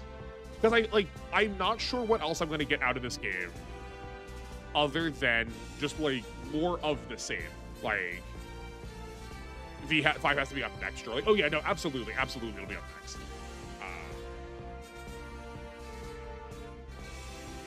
Like, I'm not sure what else there is to get out of this game other than what we already have gotten out of it. I think it is competent at what it's doing, but this feels a lot more like I want to sit down and casually just like mash some stuff together, get some like cool levels, but like this also feels like a play it on the side kind of thing. You think Maiden or SD will break? At least Maiden has difficulty. Maiden does have difficulty, but I do feel like I'm also playing it differently on stream than I would be if I was playing it on my own. Because of that, like, I don't mind having to reset, but I feel like it is bothersome to some people on reset. SD Gundam is just collecting with a little challenge. Yeah, exactly. And the story is fine, much more of a personal grind game. Show off your collection. Yeah, exactly, Cam. I know people were really excited for the Devil Gundam like fan episode. So maybe what we do is I just play to that, and then we can play those on stream again with like what everyone, like with what we have right here. Yeah, let me finish these preps, then I want to talk about some stuff, because I also have a question about like what people want to see that I've been like talking about in the background with myself and my partner for a minute. Yes, it looks like we need to go to the RF DOM. Oh, sorry. Yes, it looks like we need to go to the if we go to, there's no RF Gelgoog here. RF DOM goes to RF Gelgoog. I think we have to. You think the idea was the challenge would add anything to this, but I don't think it changed the formula. No, I do not think so. The pilots feel like they do not actually change that much. I also think there's just few changes between any of the elements of any of these characters. Like, it feels like there is such a small difference between mechs that aren't just like born to be better, basically. Like, some of these things are so bombastically above curve, and then there are so many things that are also just like, no matter how much we put into it, it just never quite seems to get there. Which does not feel like it gives me a lot of opportunity to strategize around, or I just like don't know enough about these games yet to strat them better. Like, I think there might be a point if I was more familiar with them where we could be like, I know what I'm doing going into this. We're only going to use like these 6 pilots and see where or these 8 pilots and see where it gets us, right? I think my lack of familiarity is maybe what is like hampering our ability to make this game feel more like it's an interesting playable experience. But that could also just be me.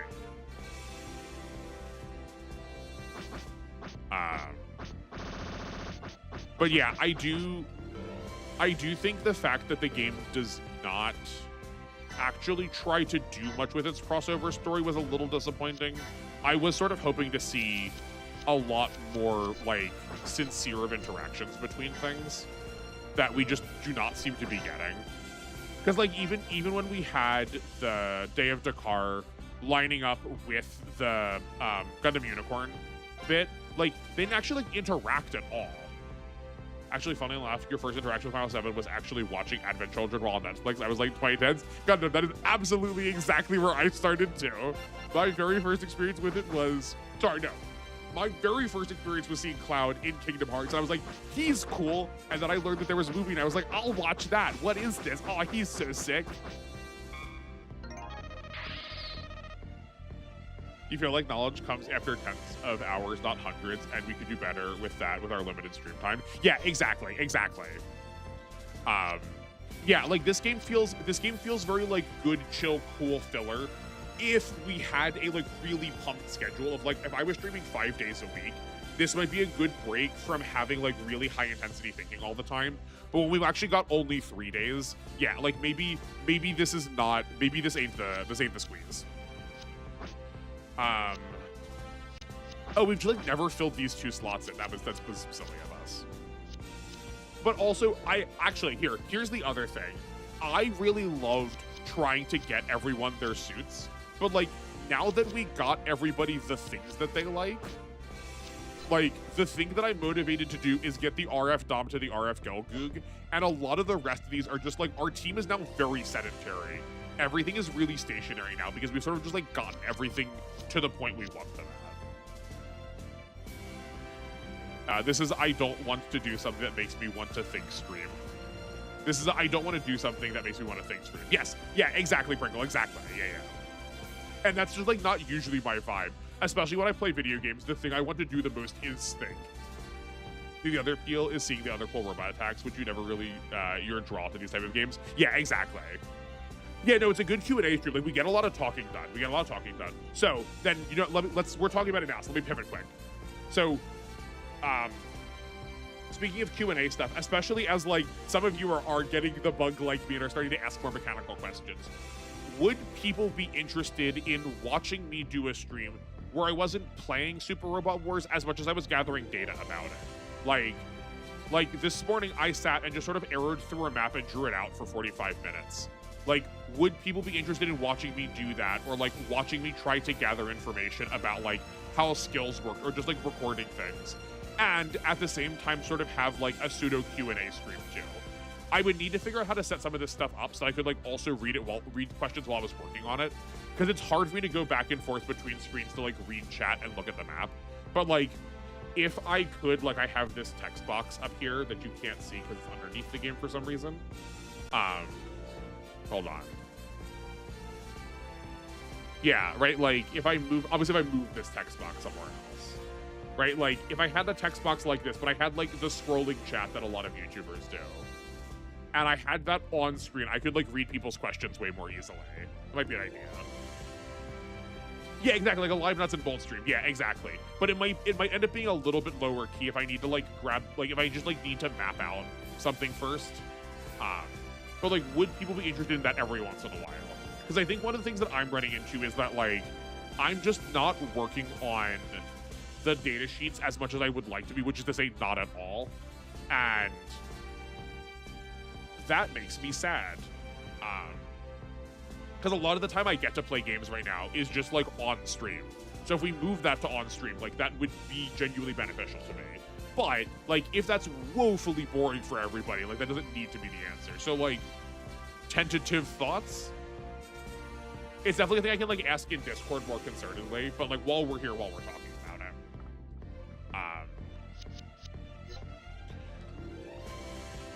Yeah, like, I feels like so much of this stuff is so vibe-based, where I'm like, I don't know what, like, we have so many resources, but, like, I still feel like I am at a loss to know what I, like, want to do next with my money. Like, there's lots of I feel like I've got lots of places to put it now, and I feel like I've got lots of ways to, like, allocate resources. But, like, what do I want to do with it? Like, I don't know what I'm working towards. And that's not just, like, knowing the map. That's just, like, I don't feel like the game has, like, taught me what it wants me to think about doing to like improve my team. You would watch your stream page tracked. I do think that you're maybe the exception, Cam, but I'm still so flattered. You know, Tricky for sure would be down. Yeah, no, I do think Tricky would be super be down. Then we do a poll in Discord too. Yeah, no, totally. But if you're, I might as well get the vibe while like we have people here to chat about.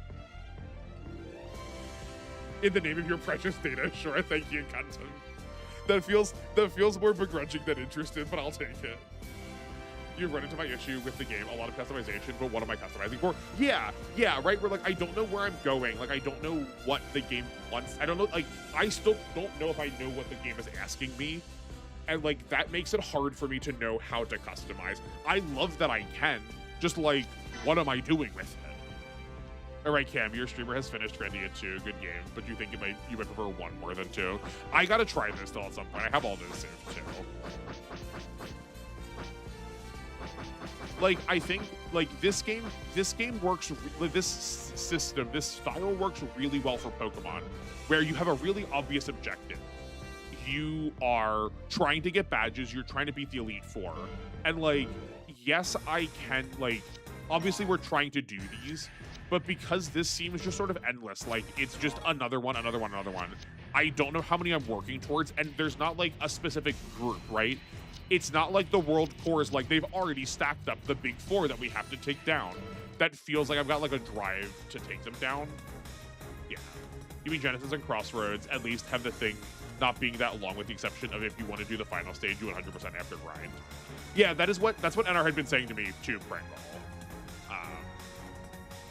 Well, enjoy your sleep, Pringle. Think on the question that I asked. I did not hear either way from you whether you are pro or anti my suggestion about gathering data. And like, I will not be upset at all if your answer is to the negative. But like, I do want to hear your thoughts about it. Or yours, Mello. Yeah, I would love to hear your thoughts too. Does anyone know how to glue plastic together? There is really good adhesive that kind of melts the plastic a little bit that adheres it. If you are looking for model, I'm assuming it's for a model, Mello, right? Because you just got some models in the mail for your birthday, right? Or not just in the mail, but you got some models for your birthday. There is specifically model glue that is designed to sort of like corrode the plastic a little bit and sort of fuse them together. It's a good thing. If I think of the name of it, I'll post it in Discord, but you could also just probably search model glue and you'll find a good answer.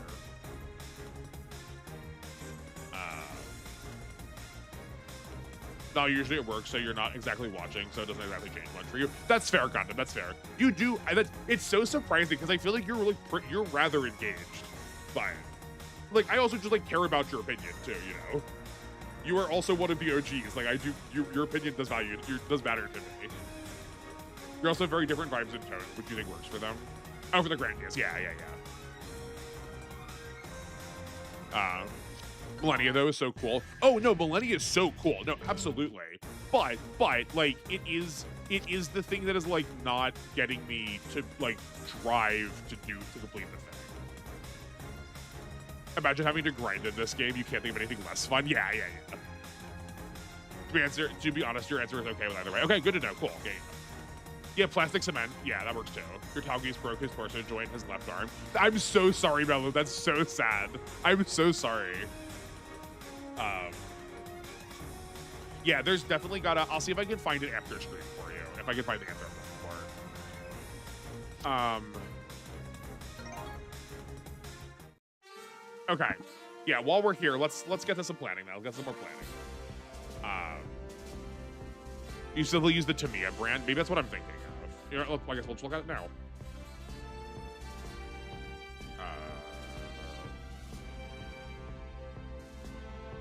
Yes, Gundam, thank you. This is exactly the thing I was thinking of. Then yes, Tamiya is exactly the brand I was thinking of.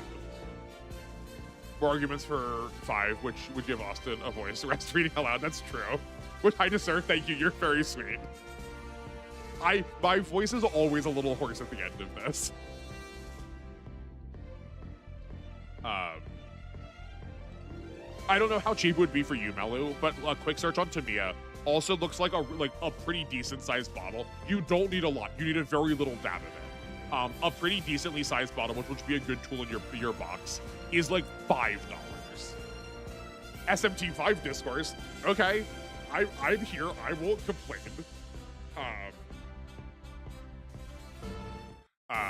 I feel bad. I do feel a little bad for Pringle just like finally getting excited about his RF stuff, and then we're like, let's just pivot now. Buy it. Okay, then you need SMT5. Okay. Is there anything I need to know about setting this up? Also, Steam Bullet Fest.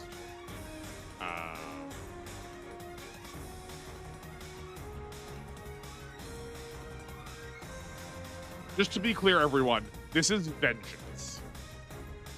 But think of the demons. Yeah, no, I know. I already am. And the philosophical discussions. Oh, we're gonna get so lost in the sauce on that, aren't we? We're gonna get so lost in the sauce on that. I mean, that's kind of what the stream is for, though, right? But yeah, to be clear, if we're doing it, it's SMT Vengeance. Oh, can you just select base 5-2? Oh, that's really nice. Okay. Wait, would you be doing Vengeance or base? Yeah, what is... So that, well, yeah, help me figure the answer out to that question, because I don't know. I don't know the answer to that. You can play Vanilla, then the fixed one. Is it worth it doing both of them back to back? Like, would that be interesting? You love that about V? That's really nice about 5. That's really good.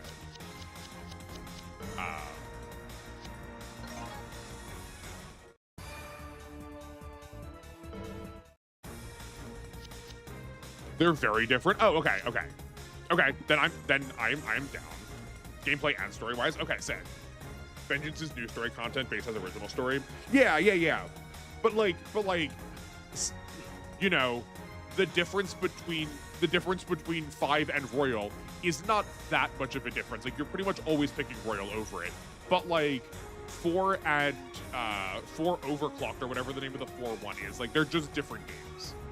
So like there's the way SMT works, the range is massive. Kyoraku Megami Tensei is just a better Megami Tensei. That people didn't love because all of your choices came down to choose A and they got it. Okay, cool. Okay. Then that is good to know.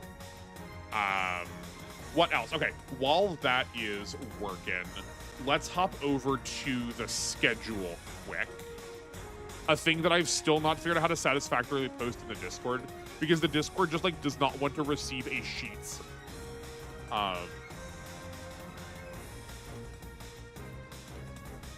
Okay. Do we want to put the other builds on the book club list?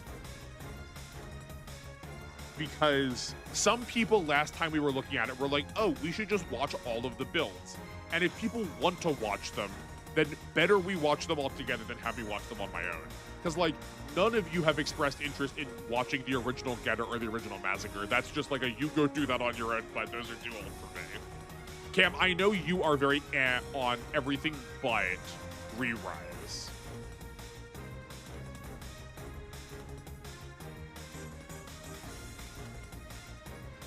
You only played Vengeance, but it has the Kaditsu. Yeah, no, I do like the Kaditsu. Build is just a Gundam sports anime. I don't know if it's worth being a book club. Yeah, that's originally what that's originally the impression that I had of it. I bounced off of Build 2 times. But it does, right, but it does have cool mechs and nice references. But like, am I just gonna be a grouch watching it the whole time though? Am I just going to like, because I can't watch things for fun anymore, especially if I'm trying to like be analytical of them. Am I just gonna ruin the experience for everybody? We're all just gonna be like sad and mopey because I'm like, it's not a more like thoughtful show that's trying to say anything, but it's not also not trying to be. Yeah, no, so maybe you are right. Maybe we just don't do that then. I was told that Divers, I was thinking about this because we did say that Divers is related. It's making Gundam a game. Yeah. Yeah, right, like isn't Ramba Rao their like boss? But like to figure this out, I have a list of like every mecha anime ever. I gotta figure out somewhere to put that people can like keep changing whether we want like decide whether we want those to be on book club or not. Some point. There's literally a bar of people dressed as Zeon. Yeah. OG build though is better than Divers by a mile, but it doesn't have anything to say at the end besides friendship. Let's go. Okay. So keep it like it was. I was just a little like hesitant after last stream when I was like, some people sound like they were interested in it, but okay, I think we talked it out then. That makes me feel better. Okay, cool. I guess we just leave this. These probably should also not be here. I think this format is bothering me. Can I slide, please? Thank you. Right, like these should be next to each other because these are all the actual games. I think a good system is if it appears Super Wars, and if it appears in a current one, bump its priority-wise. Yeah. But like OG Mazinger and OG Getter do, and everyone was like, no, probably not those. Yeah, both of you think the Re-Rise will do a lot for me. Yeah, then yeah, I have no qualms about keeping Re-Rise on the list. Like that has always been on my mind. It was just whether the others should get added or not. I was like hesitant after last stream, but okay. Counter argument: OG Mazinger and Getter is formulaic. Yeah. No, it is really formulaic. But seeing the original formula, you never said no. You'd always join. I mean, that is true. You've definitely said that. I do think it was the rest of the group that was like that. But okay. Maybe I'm being too paranoid about this then. Maybe being too paranoid. I gotta remember to like, y'all treat this like it's like you're just having fun hanging out. I gotta like learn how to treat this like this too. I am like getting too stressed out about trying to act like and make this like a really businessy job, and that's just like not it. Like it's making it worse for everybody. I think I gotta like stop doing that about this stuff. It's fine. We'll figure it out. We just hang out. Okay. So then, if we're going to switch G-Gen over to Vengeance, or over to 5 Original, is there any reason to do these preps right now? Probably not. I could probably just do these preps on my own if I just like keep playing this. Tries basically more build, but it feels just more friendship. Let's go. But we also added a tomboy. Okay. Yeah. Okay. So given what you've described, Gundam, I think it is probably better to not make them an analytical exercise for myself, because I will probably make them less fun. Maybe that's a thing I watch if I keep playing this game on my own, and just like have them on the side. Like that might be the answer.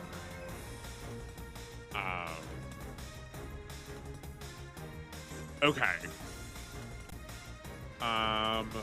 What else? We have a half hour left.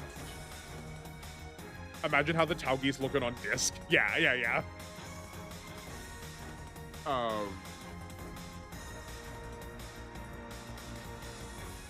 know what? Sure. Let's go check that out right now then. Let's take a look. I'm curious. I want to see. We got nothing else immediately going on. Hit me with the collections. Also, what happened to your name? Oh, is your name just an ellipsis? That's fun.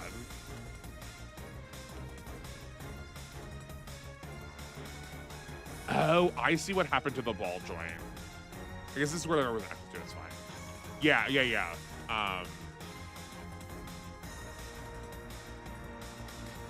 Yeah, I do.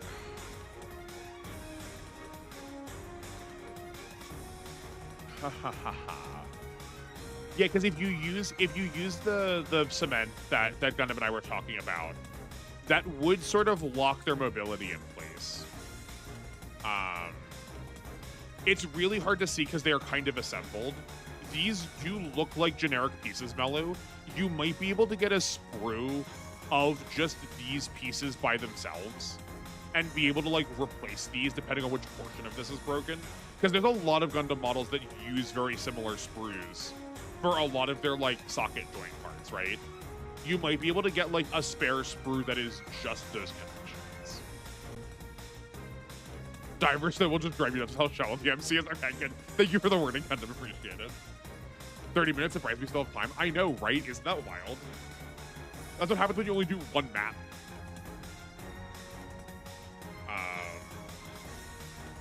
Okay. I mean, I said I wanted to do art analysis. What art do we have to analyze that we haven't done we haven't done this in a while?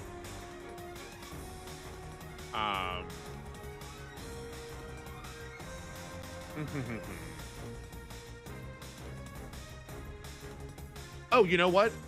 Is it weird to do a Super Robot Wars mech now, though? We talked about the Altyson. We talked about the art design of the Altyson. We could talk about the art design of the Weiss Ritter. I don't hate that. Does that feel appropriate, though, seeing as we're not really doing Super Robot Wars? Do you think the rest of the Super Robot Wars crew is going to be sad if they're not here for it, you know? Also, I'm sort of hoping we could, like, stall a little bit more to, like, get 5 started. I wouldn't hate turning it on just so we can, like, look at it to make sure it works on stream. We won't play anything, obviously, but just, like, make sure, like, audio is correct or whatever. But it is still down.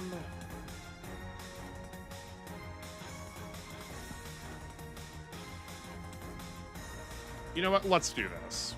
It's fine.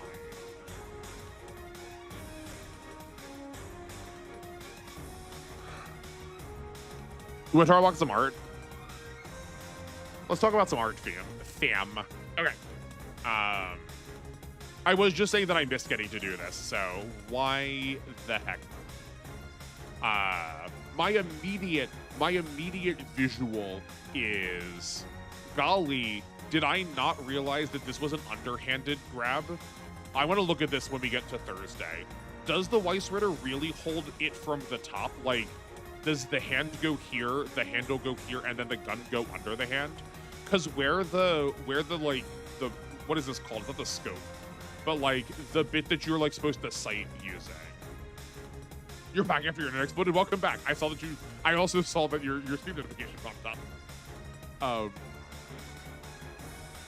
Like surely this is what you were supposed to sight with, so surely this goes underneath it.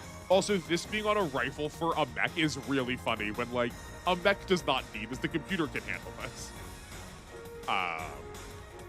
But I also did not realize how Gatsby-like this was. We still have this like triple hand thing from the Gatsby, and we also have its feet doing the same thing. That's like some nice visual cohesion happening. It's very seraphic. It's very angel-like. I know it's called the White Knight, and like it is knightly too. But between the triple pauldrons, which looks like the archangels are famous for having 3 sets of wings, so 6 wings. That between these and then the 3 spikes on each side, this has very, very archangel energy going on for it. With its like lots of sets of like 3-pointed bits. Obviously, white is our primary color because it was called the Weiss Ritter. But its accent color is blue, which I think is a really smart design, because not only do red and blue play off each other really well for our 2 main characters, but the fact that Excellent is playing support for Kyosuke, right? Not only does she actually have literally support skills, but Kyosuke is the main character and she is playing second fiddle to him. That her supporting color is also the like opposite, like the like adjacent color to red is a really, really good use of color theory. Oh my word. Yep, you should be. I clicked on the text box. I need to move this text box over. I turned the text box on because I'm used to the top being. Thank you, Cam, for seeing that. Guess you need to re-download Vengeance looking for an excuse to play it again? Absolutely. Go nuts. Please do. Oh man. Who let me do this? I'm such a doofus. Okay. Anyway, let's roll that again. Yeah, these triple pauldrons. There's 1, 2, 3 going here, 1, 2, 3 going here. Are very much like Seraph Wings. Again, 1, 2, 3 white spokes coming down, 1, 2, 3. There's another one back here we can't see. Are very much like Seraph Wings, the set of like groups of 3.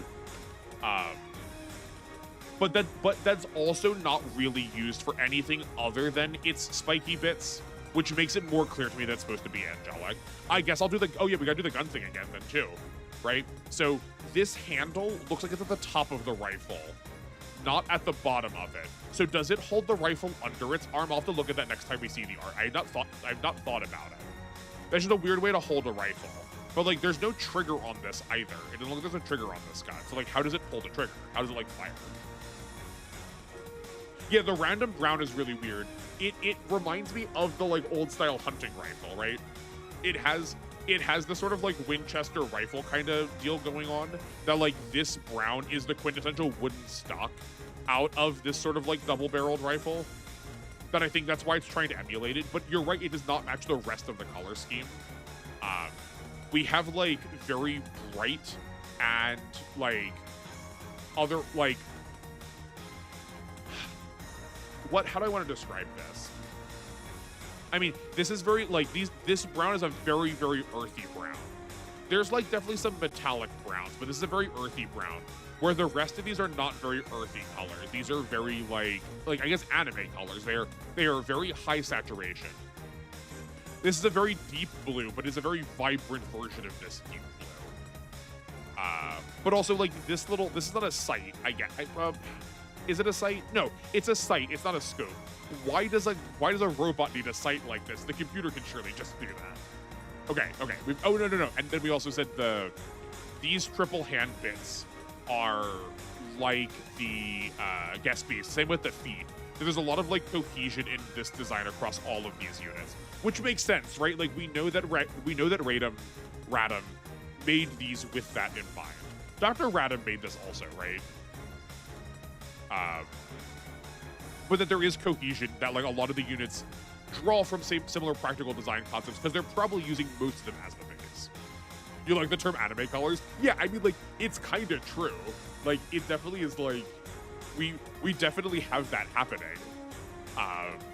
It's, like, definitely a draw for anime that there's, like, so much deep saturation and, like, high, bright visual contrast other things do not do. You think they really wanted to humanize YC? Yeah. Well, yeah, right, because, like, it's called the White Knight, and, like, it is armor in two senses of the word that way. Like, you could just as easily believe this if you wanted to have, like, a very fantasy setting, but you could believe this to be a very fantasy set of armor. Nothing about this says machine other than the arm and that we know we're looking at a robot. It is a random creation? Okay. That is what I thought. I was pretty sure that she made it also. But, like, other than, like, maybe these elbow joints in a way that just, like, here. Now it's going off on purpose.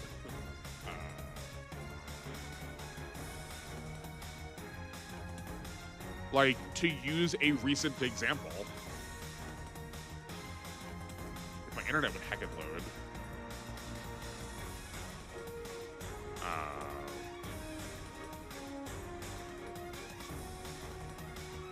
No.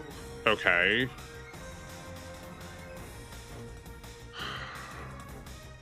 I'm trying to pull up the Quux.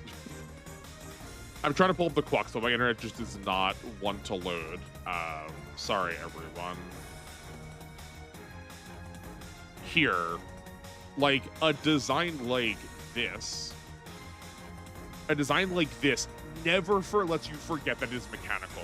This is so overtly mechanical with how angular its shapes are, with how slightly abiotic it is. It is still familiarly human, but it, like, the entirety of the elbow is modified by being this joint that people don't have.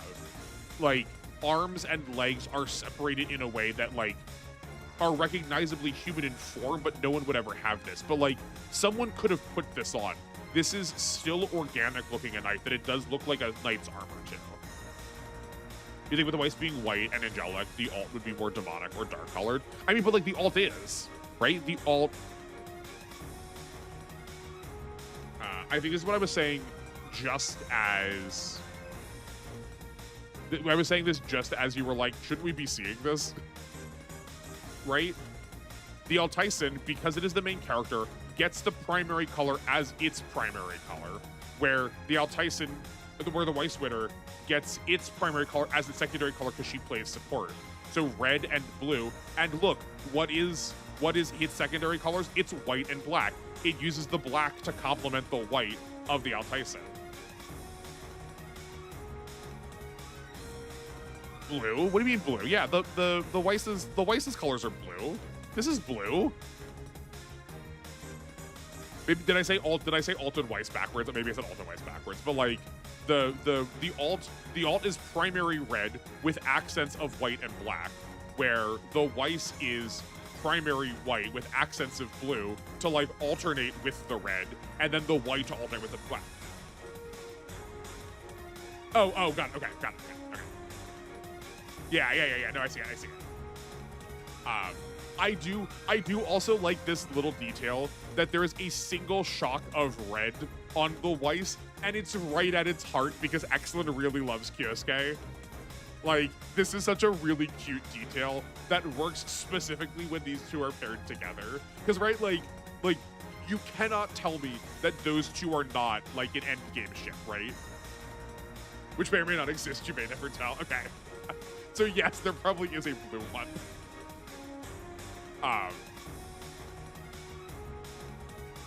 And also, we're still using the same tertiary orange, right? We have the orange in the vents. Well, okay, they're in the little, like, specks at the top here. But then also the orange in the vents in the legs are happening here, too. That these do look like they're from the same design series a lot, which is really good. But... I mean, the alt does have some amount of curve to it, but this is much chunkier and much more angular, which we do conventionally associate when we talk about, like, shape language with masculinity, with aggressiveness. And the kind of aggressiveness that Excellent shows is just not that type of thing.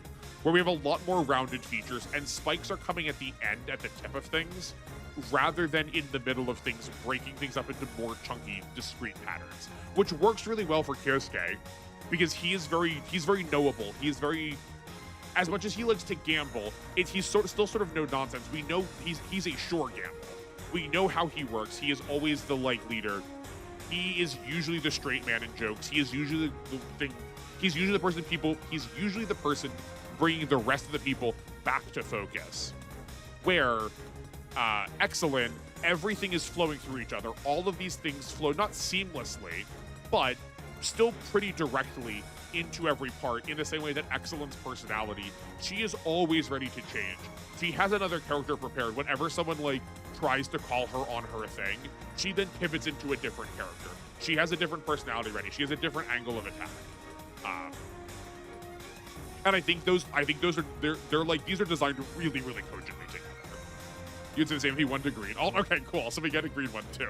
Probably is the blue one for? I kind of hope the blue one is for Excellent and the green one is for Bullet. That would be really fun. Brown for mass produced. Yeah. Just take the gun color and apply it to everything. Loki, you would buy the high grade alt and paint it green. Yeah. I kind of might need to get some Super Robot Wars models now.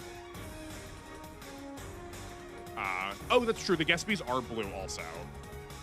Yeah.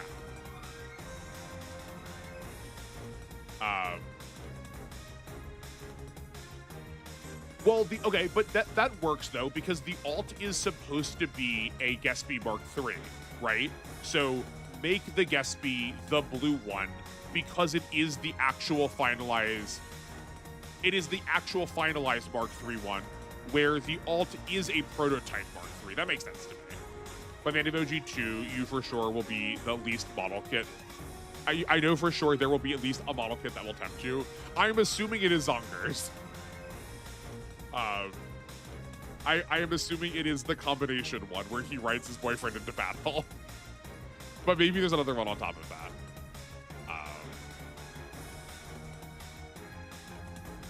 What else can we say? Oh, these color gold are... This is a very good color gold. It is kind of pale, but it is actually golden color in a way that is very reminiscent of the pearly gates, of the golden gates, of the ostentatiousness that we often associate with high fantasy angels. That they are gilded, they are not just simply pure.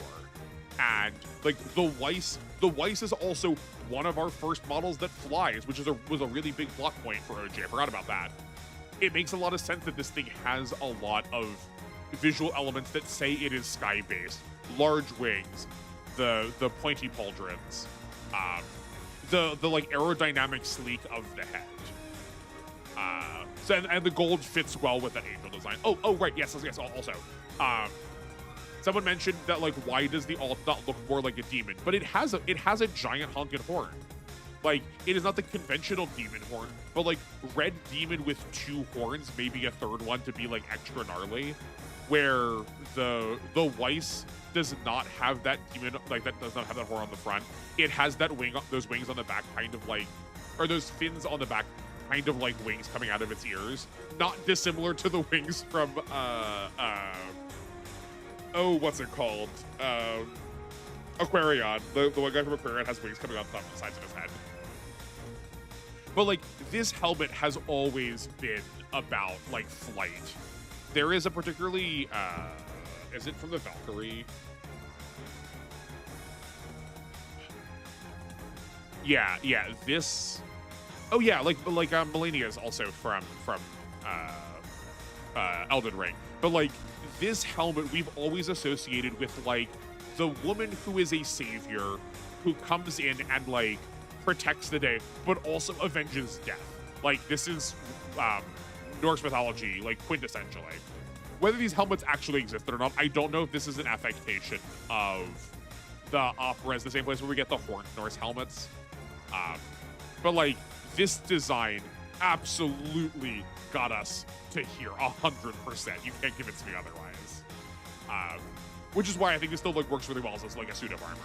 I also really love that we have a woman who has a suit of armor. Like, it's really good to me that this reads knight. This also doesn't read fem knight or mask knight. This just reads as knight. And I think that that is really refined and mature of them. Like, I don't mind that the Valsione is very fem coded. Like, they leaned into that design really hard. It's just when all of the designs are like that, it is distressing. Where, like, this is just, like, designed for defense. And, like, it doesn't need to be gendered to do that. Because Excellent also, like, the way in which she pivots her behavior also works really well with her not necessarily being, like, conventionally feminine in a way or conventionally masculine in a way. She is just, like, what she needs to be in the moment. So, like, trying to, like, pin her to a, like, very femme bot doesn't really work. Doesn't like femme coded mech sweats furiously. I didn't say I didn't like it. I said I am sad that whenever we have a, like, powerful woman, specifically when it comes to knights, that we also need to make it aggressively feminine.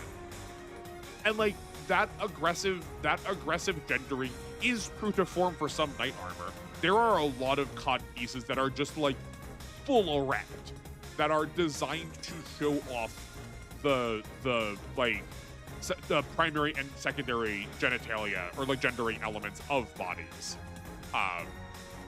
But often the extremely feminized ones are not put up against the extremely masculinized ones. Do we have a more femme-coded bot than the Valsione? That feels like super feminine. Like, come on.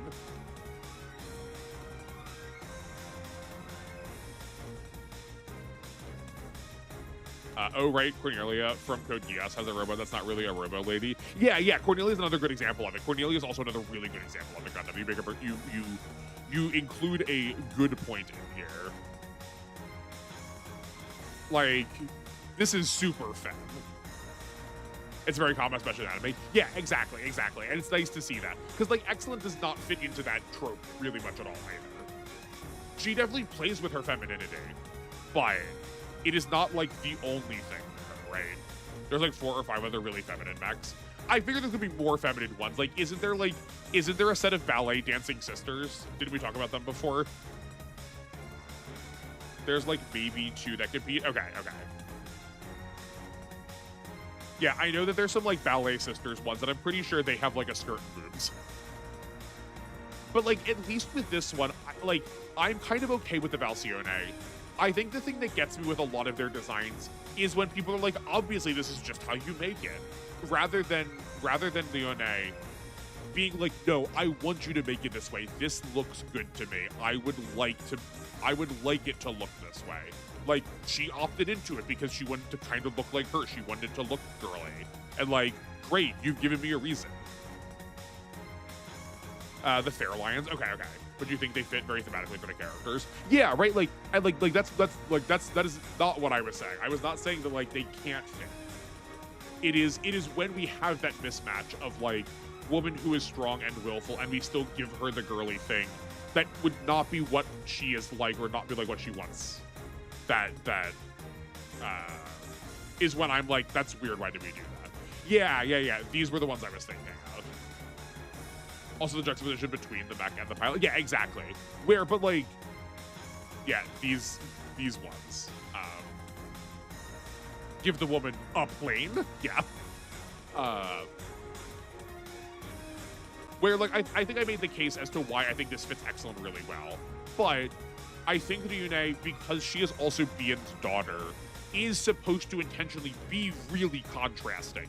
Like, we are supposed to see her character as regularly in contrast. So I think this works really well for her because of it. OG's IMO is really good about justifying mech designs. Cam, so far, I 100% agree. I think they've done a really, really good job of giving a lot of sound logic as to why things work the way that they do. I am really so pleased with it. It's really smart. Give the woman a play. Oh, yes. Yeah, and it also has to combine with the main mech. Yeah, because she has to play second fiddle. We're like, this is, yeah, actually, yeah. Well, let's end on this, because now we're, like, at time. This is a really good way of visually, like, orienting us to the idea that, like, this is the main character. This is not. This person is not sub to this person. We could have had Excellent as our main character. We just, for the purpose of this story, we just didn't. But she is complementary to the main character, but that does not in any way make her less than. Where so often we have the like female sidekick piloting the smaller, the less potent, and the only relevant when it is used in conjunction with the main character. Like, if these two combine, my point still stands. This thing is still great on its own and doesn't need Kyosuke to be incredible. But when they work together, like when we see, what is it, Phantom Rush or whatever their combination attack is, when we see them work together, they are more than the sum of their parts. But that is said, that can be true. That is true about both of them, not just her. Excellent Guided. I would play the bejesus out of that. I would love that so much. Let her just like grab Valletta up and they go on this like gal pal adventure. I would be all over that. That'd be so good. Okay. That took up our 30 minutes very easily. I know I could like go for so long when it comes to the visual discussions. Okay, well, this will be the last time we see the screen for a hot minute. Next week will still be Fantasy Maiden Wars, because that is the like usual schedule, and I don't want to just like randomly opt those people out of the thing that they're expecting. But I guess 2 weeks from now, let's start ourselves a Shin Megami Tensei. I can't say I'm disappointed. But the rest of my schedule remains unchanged. Wednesday will still be another alpha episode, and Thursday and Friday we'll be back to OGs. Now that we're on our route combination, we get to have some more choices. I'm very excited for it. But you can look forward to, if you want to hear my thoughts some more, you can look forward to my IBO notes in the Discord at some point this evening. It might be a little bit. I still have more work to do for my other job still. And that's unfortunately going to need to take precedence, but we shall see. But you can expect them at some point tonight, and if not, if you read them tomorrow. But that is my schedule for this upcoming week. First non-tactics game on the channel, historical. Yeah. No, I know. As much as I'm like really all in on these tactics games, I do play very diversely. I've never been a genre purist. And I do play my JRPGs kind of like tactics games anyways. But yeah, it'll be a little bit of a change. Yeah, no, I'm very excited. Take care, Cam. Take care, Melu. Take care, Gundam. Anybody else that is in the chat still, it's been a pleasure having you. I suppose I'll if I don't see you live, I will see you all in the Discord, or if not, I'll see you in the stars. Good night and enjoy your evening, everyone.